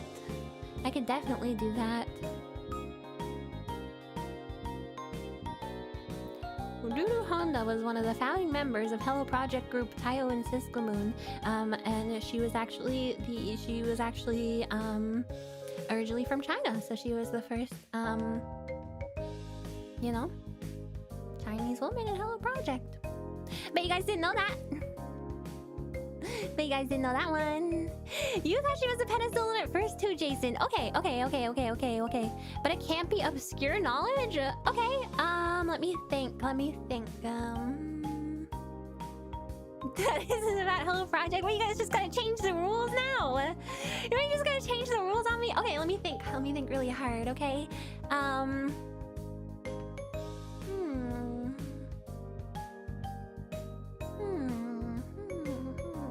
What do I know about? What kind of stuff do I know about? Did you guys know that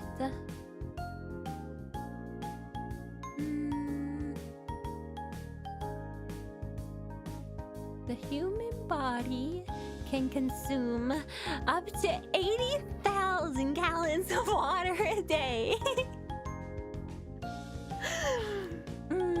That's not true. It's not true. I lied. It's true because you said up to, but they can't do that much. No, don't try it out. You're gonna get water Did you guys know that water poisoning is a thing? You can get, if you drink too much water, it's actually not good for you. It's poisonous on your body. How many cells do you think the human body has? I don't know, 72. I don't know. I'm not good at science and math, you guys, okay? But I'm okay at like history and stuff, except just not this part of history. 72 cells? No, there's countless cells. Countless. At least 72, yeah, at least. Idle history doesn't count. Why not? You can't just say that after the fact, okay? No, there's definitely more, but I just can't think of it, okay? I have trouble thinking of things on the spot. You don't feel very well, Kutare? Let's see, what can I do about that? Okay, I'm gonna cast a spell on you so you can feel better, okay? Abracadoo, abracadoon, Abracadee, abracadoon. You'll get well soon.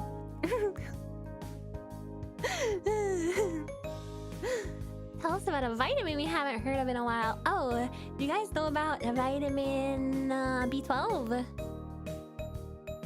Yeah. I don't know. Stop asking me about science. Okay. Anyway, this is off topic, okay? We gotta get to the article. We gotta get to the article.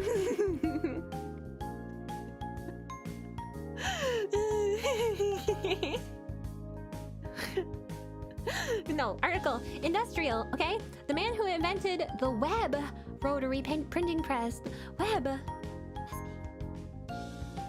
me. You guys, that's me. I can make a web. Several years after its invention, his foot was crushed during the installation of a new machine in Philadelphia. Oh, so it was years after it happened. The crushed foot developed gangrene. Oh no! And he died during the amputation. Oh no! They really tried their best to save him. Oh. The word vitamin is actually pretty recent. It was discovered in 1912. Discovered? How can a word be discovered? Words are coined. They're coined. Okay. Then we have maritime, okay? Things to do with the ocean and ships, okay? What about John Day? There's a man called John Day, an English carpenter and wheelwright, who died during a test of his experimental diving chamber. Oh, like a submarine. Like a submarine? That seems like a bit of a stretch for dying to your invention, but I mean, he literally died to his invention. His invention fell on his foot. And he died as a result of that. Okay, let's see. Then we have medical, okay? A Russian physician, philosopher, and science fiction writer, revolutionary of Belarusian ethnicity who experimented with blood transfusion, attempting to achieve eternal youth, or at least partial rejuvenation. Okay, well, you know, if you mess around with trying to do stuff like achieving eternal youth, you know that's not gonna go good, okay, sir? You can't mess around with things like eternal youth and expect it to work out for you. So he died after he took the blood of a student suffering from malaria and tuberculosis. That'll do it. That'll do it. Who may have also had the wrong blood type. That'll also do it. I always wonder what would happen if, like what? I know it's bad to get, you can't get a different blood type, but what happens if you do get a different blood type? Does your body reject it somehow? Like, you get really, really sick? I'm curious. You want eternal youth? I mean, everybody does, but you can't mess with getting it. I mean, you can mess with trying to get it, but bad stuff's probably gonna happen. And you just have to live with that possibility. If he died young, then he technically achieved eternal youth. Let's see, 1873 to 1928, so that's... The blood gets solid? No! Wait, it like coagulates? Oh my god. So scary. Okay, wait, 1873, 74, 75, 76, 77, 78, 79.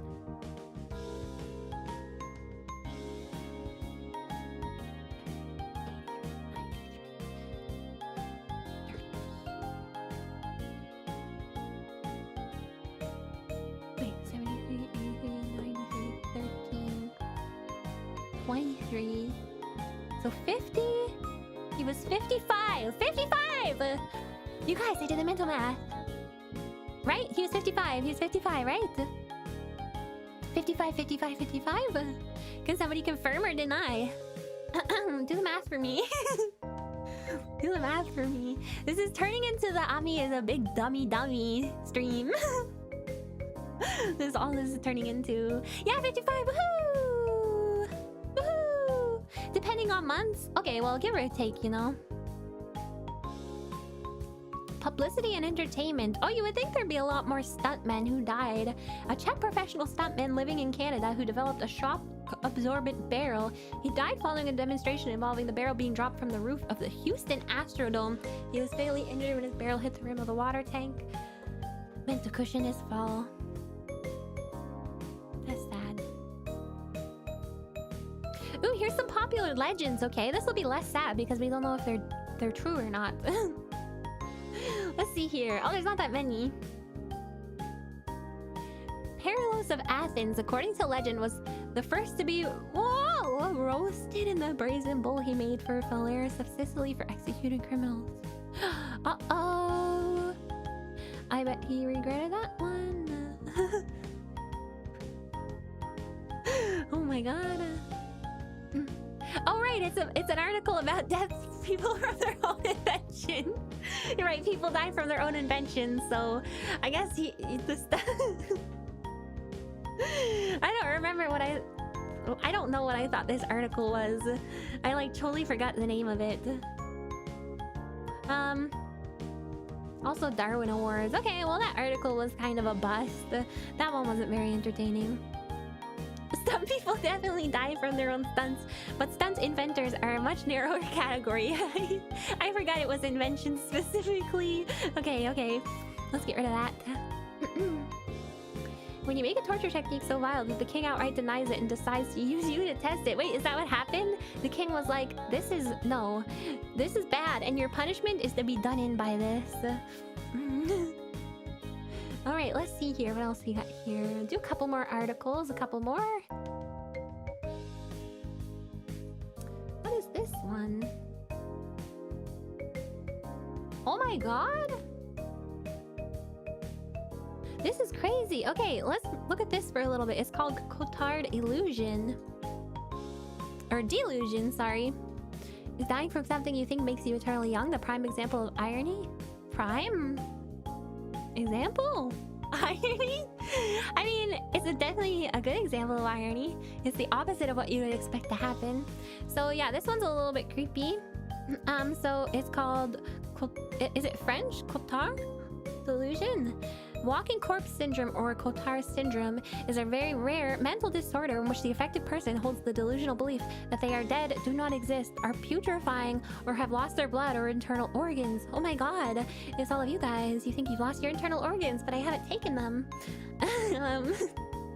Statistical analysis of a 100-patient cohort indicated the denial of self-existence is present in 45% of the cases. The other 55% of the patients presented with delusions of immortality. Whoa, immortality! Wait, so what's it called when we believe someone else is dead? Asking for Uncle Red's sake. That's called you guys being you guys. Alright, see you, Uncle Red. Thank you for coming. Enjoy your dual links. Bye-bye. Haven't taken them yet. Yeah, exactly. So, you guys all have this. Okay, so in 1880, the neurologist Jules Cotard described the condition as délire de négation, the delirium of negation, and a psychiatric syndrome of varied severity. My own case is characterized by despair and self-loathing. Okay, so you guys we might have a mild case of this if you experience despair and self-loathing, because apparently that's all. That's all that a mild case is. Okay, so I feel like a lot of people have that. Well, a severe case is characterized by intense delusions of negation and a chronic psychiatric depression. Oh. The case of Mademoiselle X describes a woman who denied the existence of parts of her body and of her need to eat. She said she was condemned to eternal damnation and therefore could not die a natural death, so she thought she was immortal but also dead. In the course of suffering the delirium of negation, Mademoiselle X died of starvation. That's what I would assume would happen. Okay. Oh, so there's a couple of different stages of this. I don't know if there's any modern examples of this or if it's just like an oldie-timey thing. So it says, germination stage. The symptoms of psychotic depression of hypochondria appear. So hypochondria, so when you're like, when you like think you're sick, you think everything that happens is gonna like, is some kind of life-threatening illness. And then blooming stage, full development of the syndrome and delusions of negation, and chronic stage, continued severe delusions along with common psychiatric depression. Okay. Withdraws the afflicted person from other people due to neglect of their personal hygiene and physical health. Delusions of negation of self prevent the patient from making sense of external reality. Whoa. That sounds so scary. I feel bad for these people. How do you find articles like this? You must have some pretty macabre insects. Easy. I just went to the list of unusual Wikipedia articles, and I just picked some ones that I thought were interesting. Mitochondria when you become the powerhouse of the cell.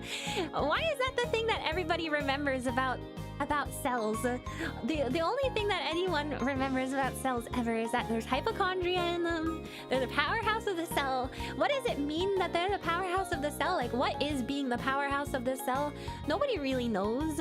Nobody really understands why and what being the powerhouse of the cell means. Are they the powerhouse because they do most of the work?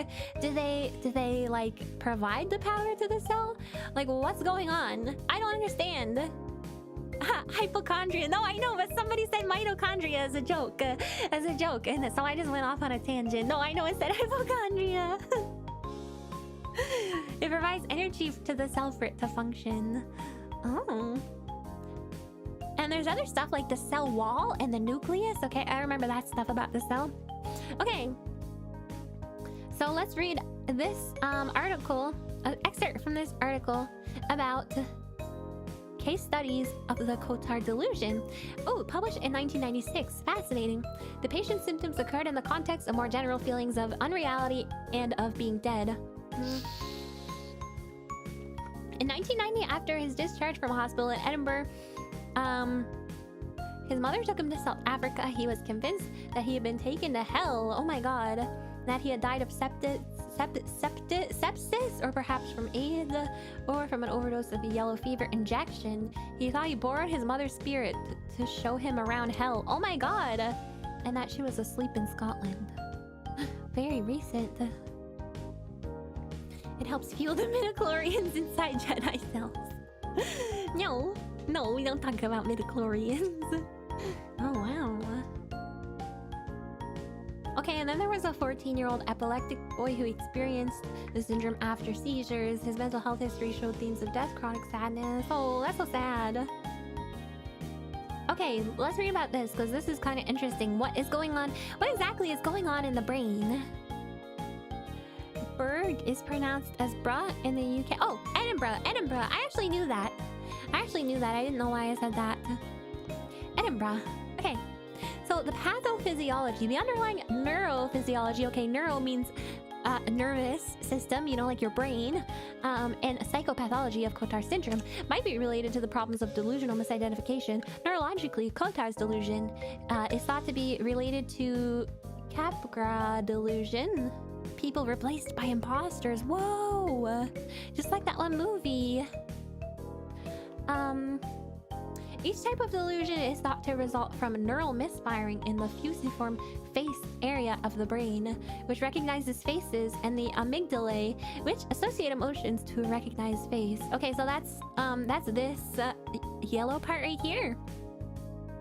You probably know what's going on in my mind. Yes, donuts for sure, 100%. So like here.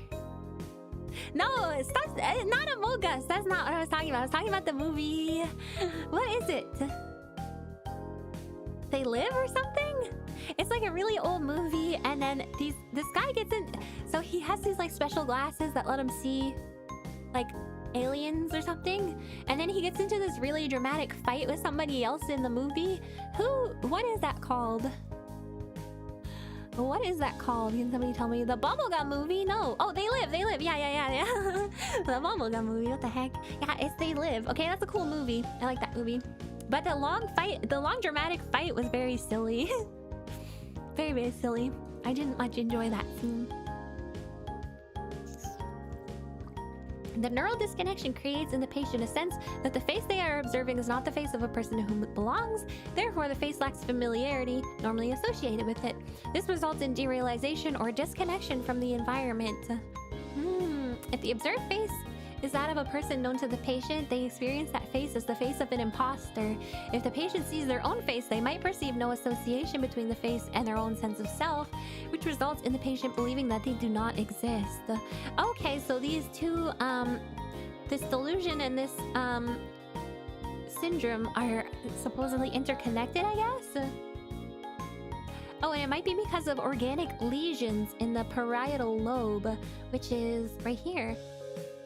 And that might cause it. Wow, fascinating. Let's see. resulted from patient's adverse physiological response to a drug and to its prodrug precursor. The occurrence of Cotard's delusion was associated with a high serum concentration of what? 9-carboxymethylguanine. The principal metabolite of acyclovir. Citation needed! What? This is such a detailed thing. Somebody just put this here. Somebody just like pulled that from their brain. What the heck? As such, the patient with weak kidneys continued risking the occurrence of delusional symptoms despite the reduction dose of acyclovir. Hemodialysis resolved the patient's delusions. What? Within hours of treatment, which suggests the occurrence of Cotard's delusion, symptoms might not always be cause for psychiatric hospitalization in the patient. Whoa! Oh, people have used electroconvulsive therapy and stuff to try and treat it. Whoa! This is crazy! That's so crazy.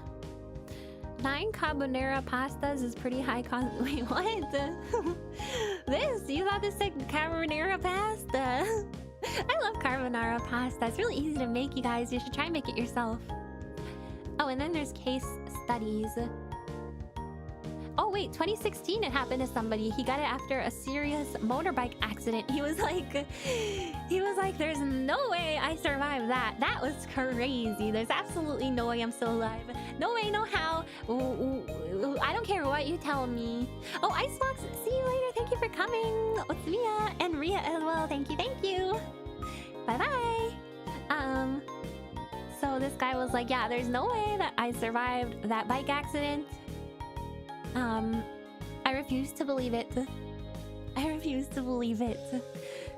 You can't tell me I'm not dead right now. That's what he said. It was so shocking to his system that he was just like, no, I'm dead.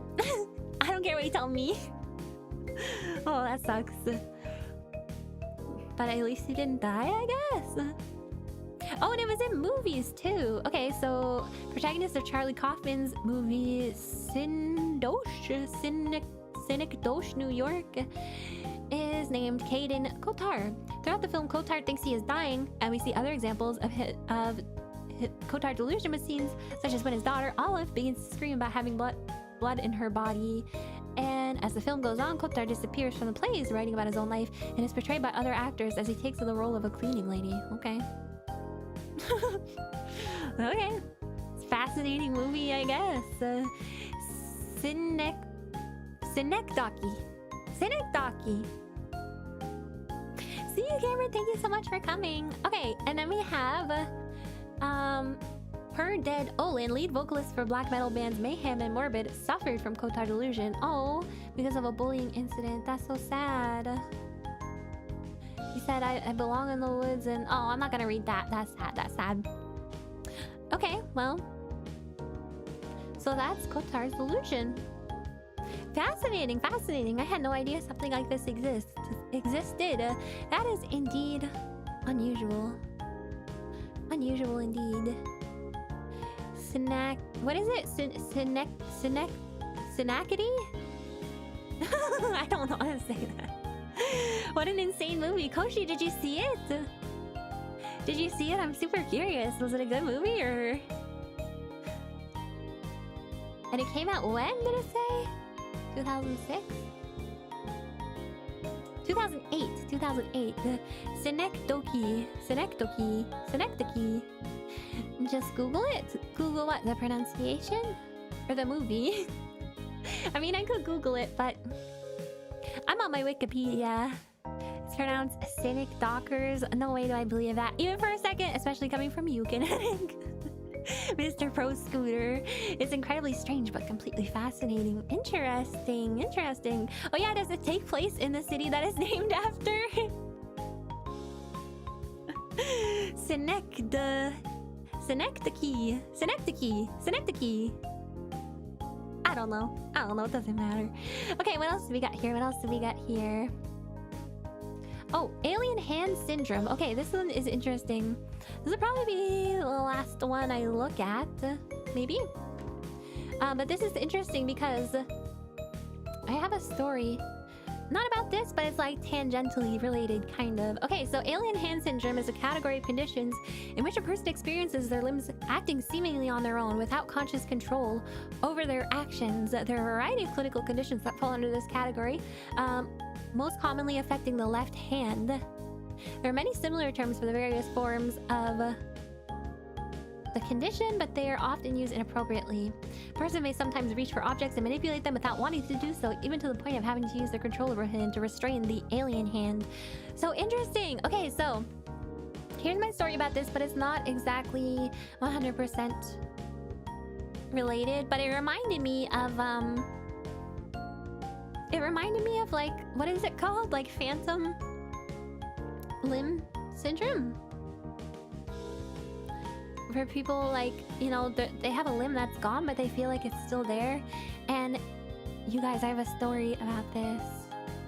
Oh, the same writer as adaptation and Being John Malkovich. I love Being John Malkovich.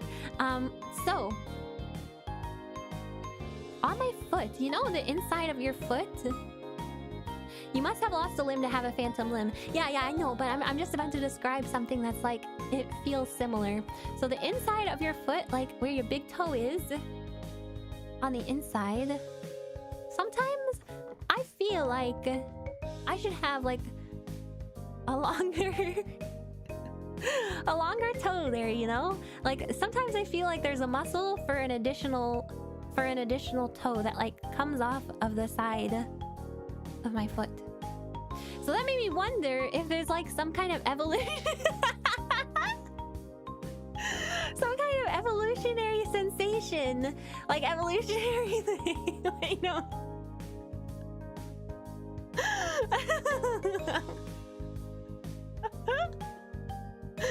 Sometimes I feel like maybe it's an evolutionary thing. Like, did we at some point used to have like an extra longer toe, like growing out of the side of our foot, kind of like a thumb?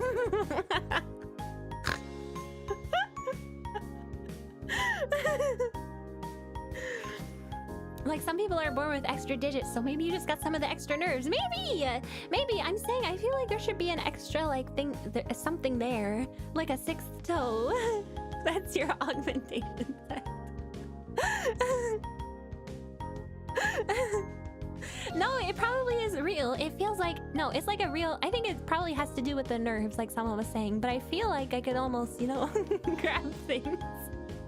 I feel like I can almost grab things with it, you know? Due to extra toes that never fully developed. Maybe. Humanity hasn't released that evolutionary... Yeah, I'm thinking it's an evolutionary holdover. That's what I think. I fell asleep on my arm once, and I woke up with zero feeling in it. It was 4 a.m. and I was freaking out. Oh my god, that's so scary. I believe in you. Keep trying to grab things with that toe. Well, I don't actually have the toe. Prove what? What do you want me to prove? That I have extra nerves in my foot? How am I gonna prove that? 5 toes isn't enough. I mean, I definitely think it's enough, but... I definitely think it's enough, but there's just like a sensation there. Oh, you gotta go, No Song? Thank you so much for coming. Thank you. But you know, I have very acrobatic feet. Okay, so I can grab things with my feet anyway, because my toes are very like my toes are very flexible. You know, so I can so I can just pick up like light things like you know, bits of paper or wires, you know. Okay, anyway, let's get back to the article, shall we? I'm just telling you about my toe powers. You guys don't care about my... What do you mean, sus? I don't like things. Or anything they don't like.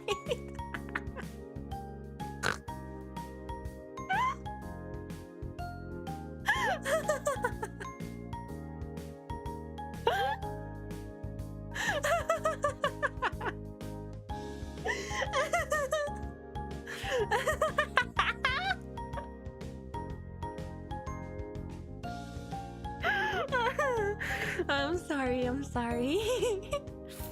Okay, alien hand or Doctor Strangelove syndrome. Okay. Doctor Strangelove syndrome, a category of conditions. Okay, so yes, it's like an alien. And what is even happening? I don't know.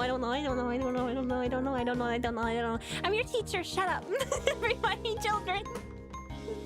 Children, shush. I am your teacher. Stop. Be quiet. Immediately write this instant. Behave. No.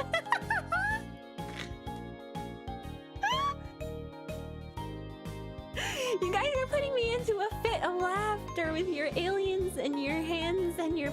No, no, I'm not experiencing alien toe syndrome. I can control my toes. I experienced... Never mind.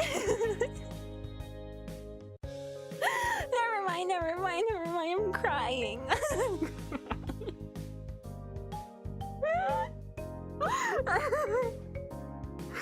Okay. Oh, I drooled. Oh my god. Stop.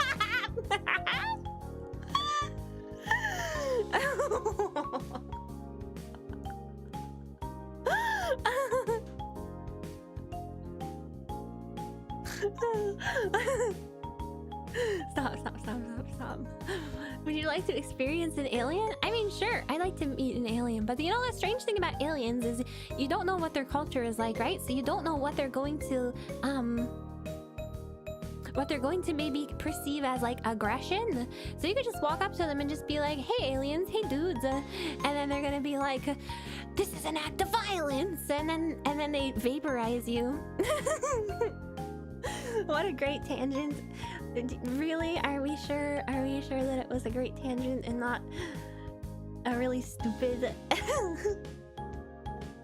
awful tangent?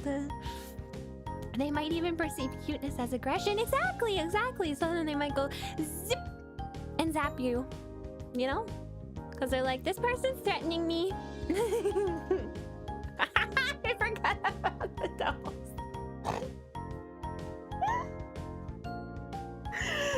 The very first article with the finger pointing at the toes is like the funniest picture for some reason.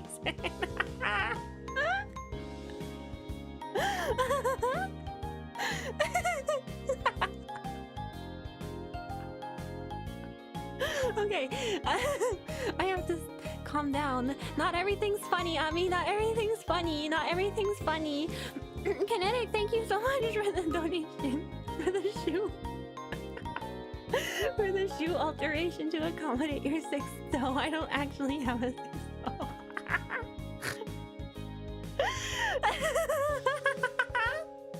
I don't actually. I really need to calm down. Why is everything so funny to me right now? Okay. Okay, alien hand syndrome. Okay, lots of clinical conditions that fall under this category, but under normal circumstances, given the intent and action can be assumed to be deeply mutually entangled. The occurrence of alien hand syndrome can be usefully conceptualized as a phenomenon regarding a functional disentanglement between thought and action. Okay. Whoa! Okay, so alien hand syndrome is best documented in cases where a person has had the two hemispheres of their brain surgically separated. What? Relieve the symptoms of extreme cases of epilepsy and epileptic psychosis, e.g. temporal lobe epilepsy. Whoa! You're funny. You guys are fun. You guys are fun. Okay, so there's all kinds of things reasons for that, basically, is all it's saying. And then the areas that are associated with the alien hand syndrome are the frontal, occipital, and parietal lobes.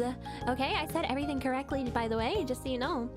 Okay, so signs and symptoms. Well, I'm guessing the symptom is that your hands, like your hand or some other body part starts just doing stuff and moving by its own volition, okay? So, but maybe there's more symptoms. Let's read on.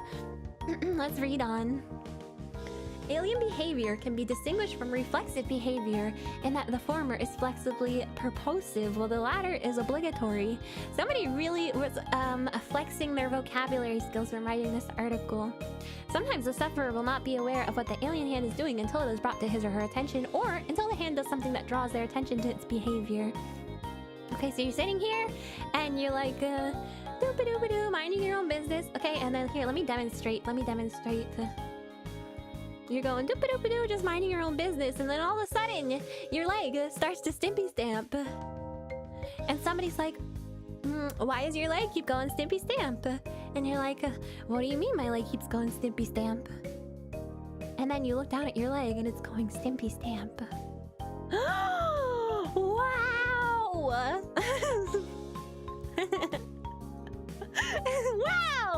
Wow, weird and wild and wacky. Okay, and then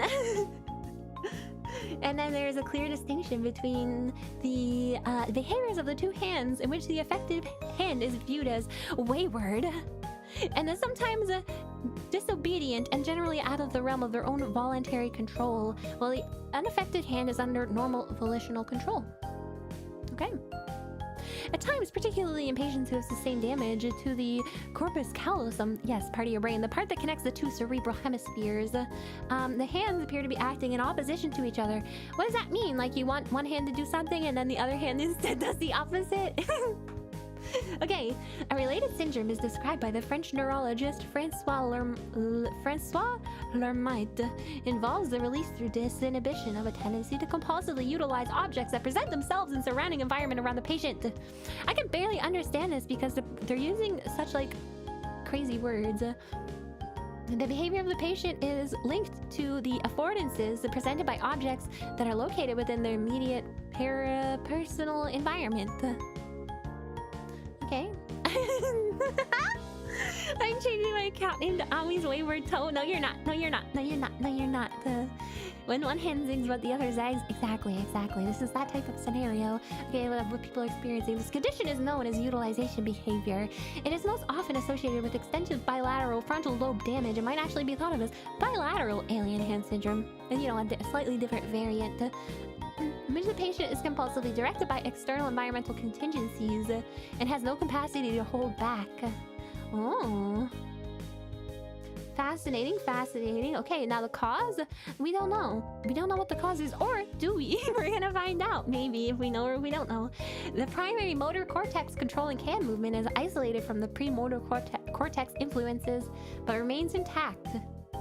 Citation needed. Okay, so citation needed, what that means is that somebody just pulled this out of their brain and they were like, this is true.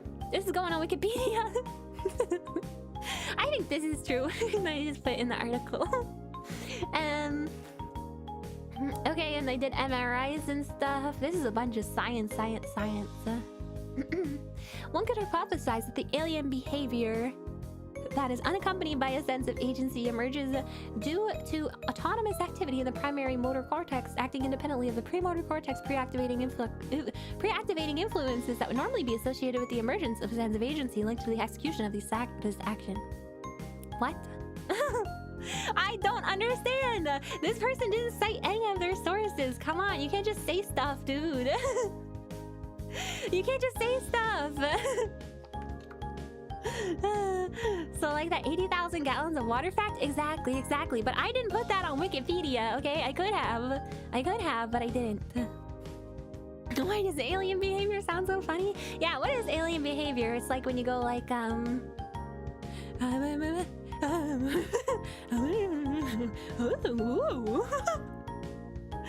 Why would someone lie on the internet? I don't know.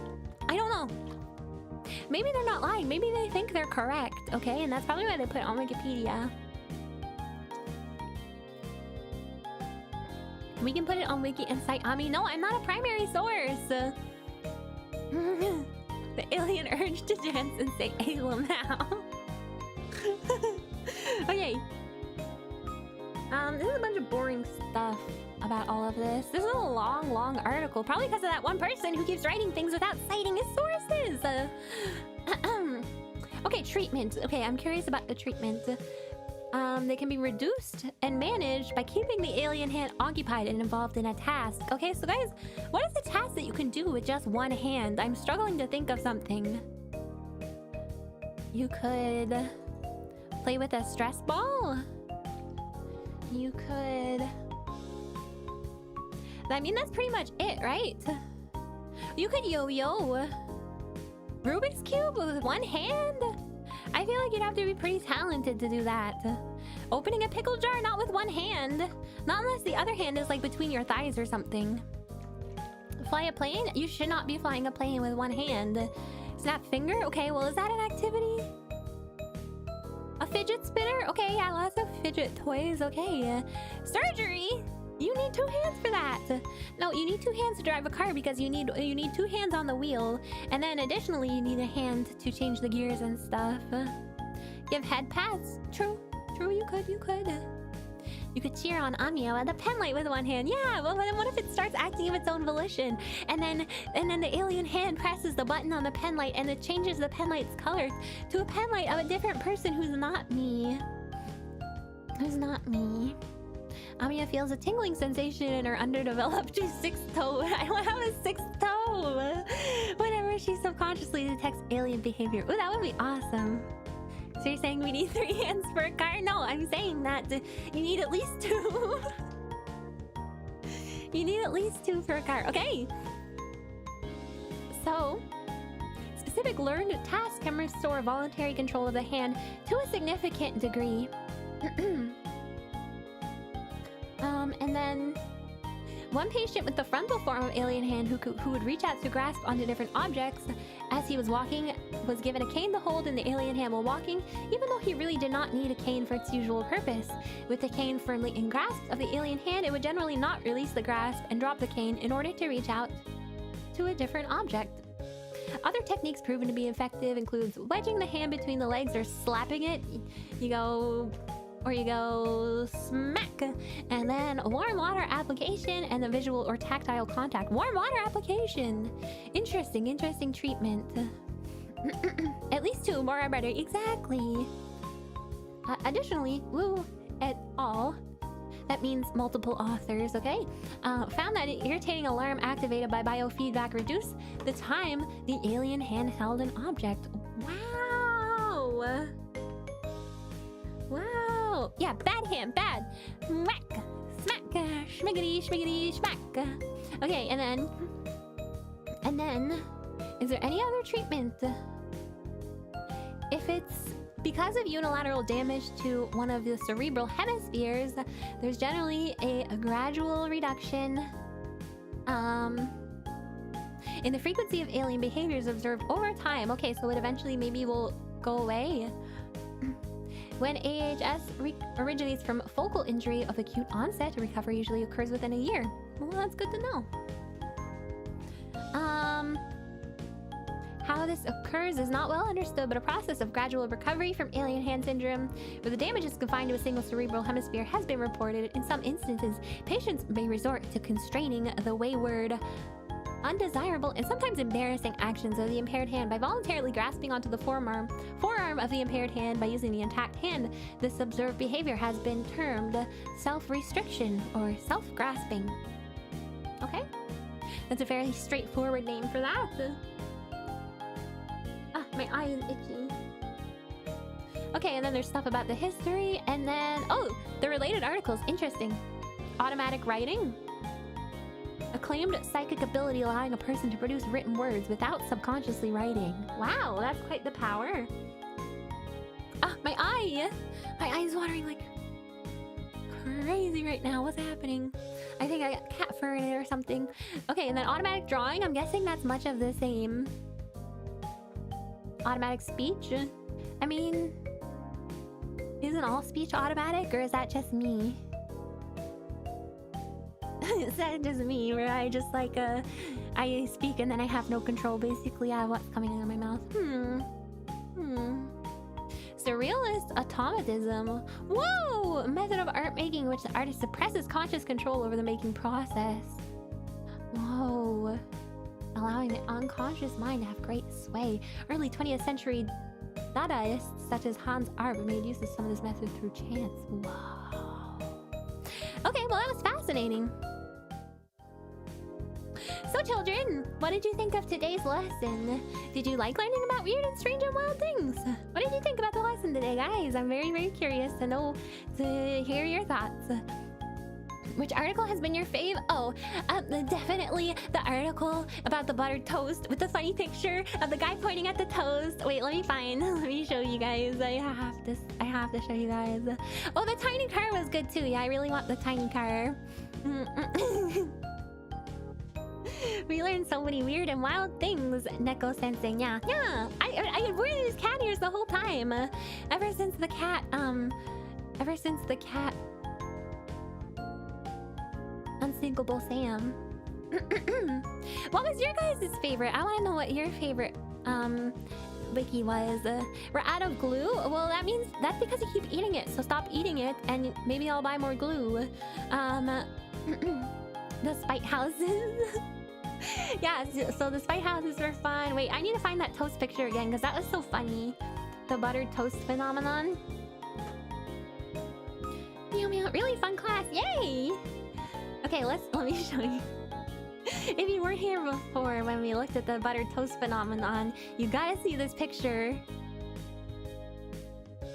The one where the cute sub reads articles to us. Hey, you can't call me the cute sub, okay? Your normal teacher's gonna get jealous. What are we supposed to do with glue if not eating it? Glue things with it! The one with the guy who tried to fly using 2 wooden boards and a rope. Okay, wait, wait, what is this picture? Wait, what? For some reason, this picture of the toast is the file name is Lale de Murphy. Okay, look at this. Make the toast picture your next thumbnail.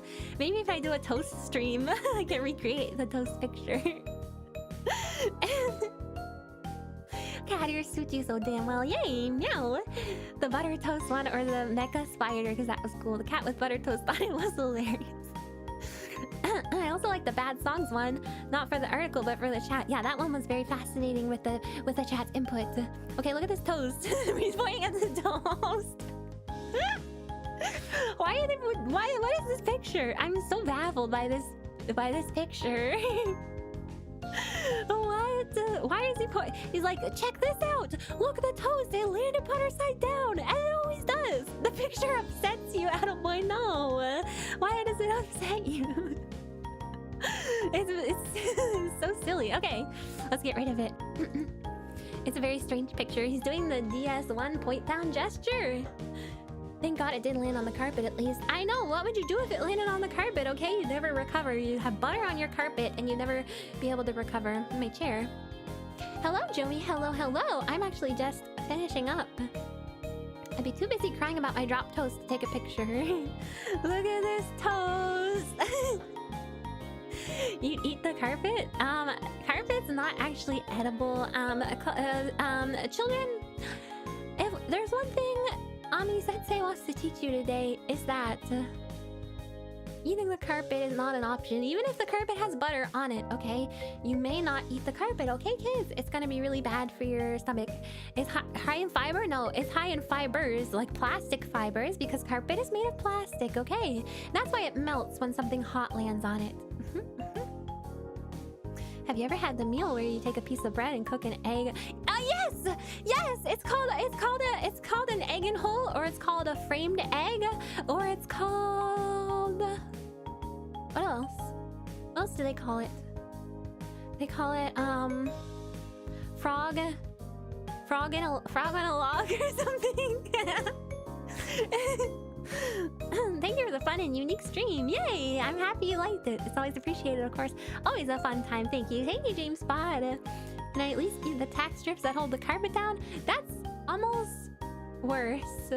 That's probably a bit worse for you, to be honest, because those are very, very sharp.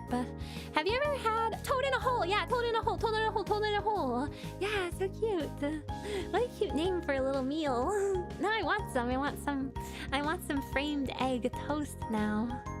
Except toad in a hole is completely different. Oh, I thought that was the name of that toast. Puts egg in the hole of a bread slice. This looks like a frog. In the UK, toad in the hole is very, very different. Uh-oh, is it something crazy? Let me look. Let me Google.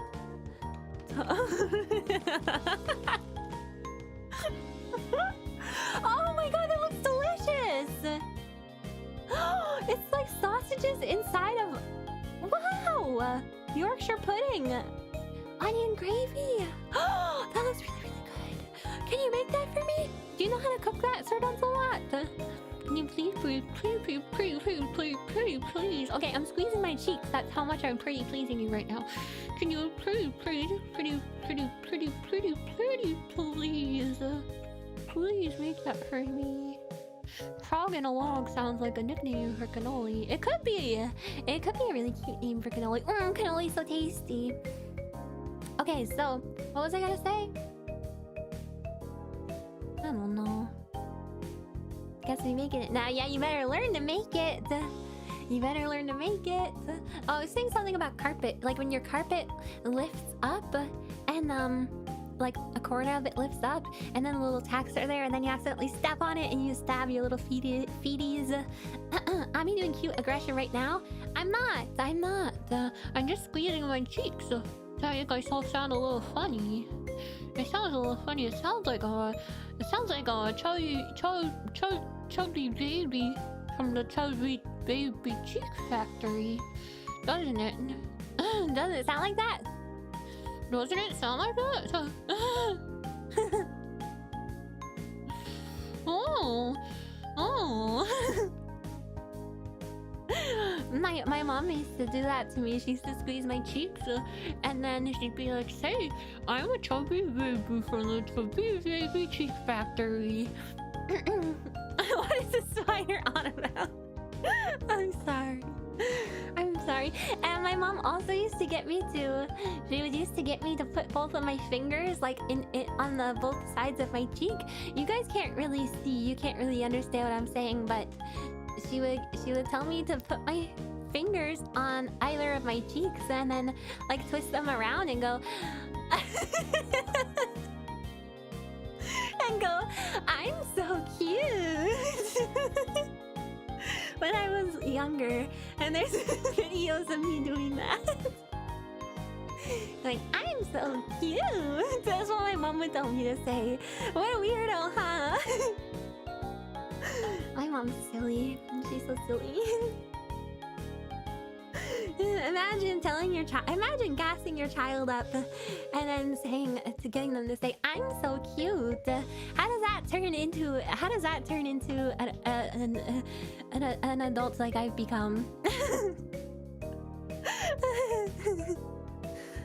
Those videos exist for ransom. They probably don't exist anymore, to be honest. They're probably all gone. Lost in the great, I don't know. Just lost to moving around, you know? When you move, you sometimes lose things that you had kept track of before. Going, Amiya, hello, Maggie Loon. Hi. The sacred texts. Or like the sacred, you know, whatever, tapes. Today's lesson was great. I'm so happy. Yay, I'm happy you guys have fun. I have fun being a teacher. And when your normal teacher, Ami, comes back tomorrow, okay, make sure you tell her that you missed her. And that, Sensei Amiya said that you were all very, very, very well behaved. And you didn't eat glue, even though you guys ate a little bit of glue. But you can tell her that you didn't eat glue for me, okay? I'll let you get away with a little bit of it, okay? And make sure you tell her all about what we learned about tomorrow, okay? All right, thank you guys for coming. Thank you guys for coming. I appreciate you guys. Thank you for making me laugh lots. I'm happy we learned about lots of different things. I'm so bouncy right now. I'm happy we learned about lots of different things. Yeah, just a little bit of trotting. But I don't like lying. Oh, you might have to tell her the truth then. But we'll see how she reacts. I don't know. She might not be as nice as me. She might get angry. She might get angry and send you to the principal's office. Okay, well, thank you guys for coming. I appreciate all my regulars and everyone who I saw for the first time. If you're checking me out for the first time, thank you for giving me a chance. And thank you to everyone watching the VOD as well. And everyone who is watching but is not chatting and you're just hanging out. You're just lurking. You're just having a good time. Thank you so much. I appreciate you guys. Have a great night. Otsukare-samiya. Oyasumi. Bye-bye.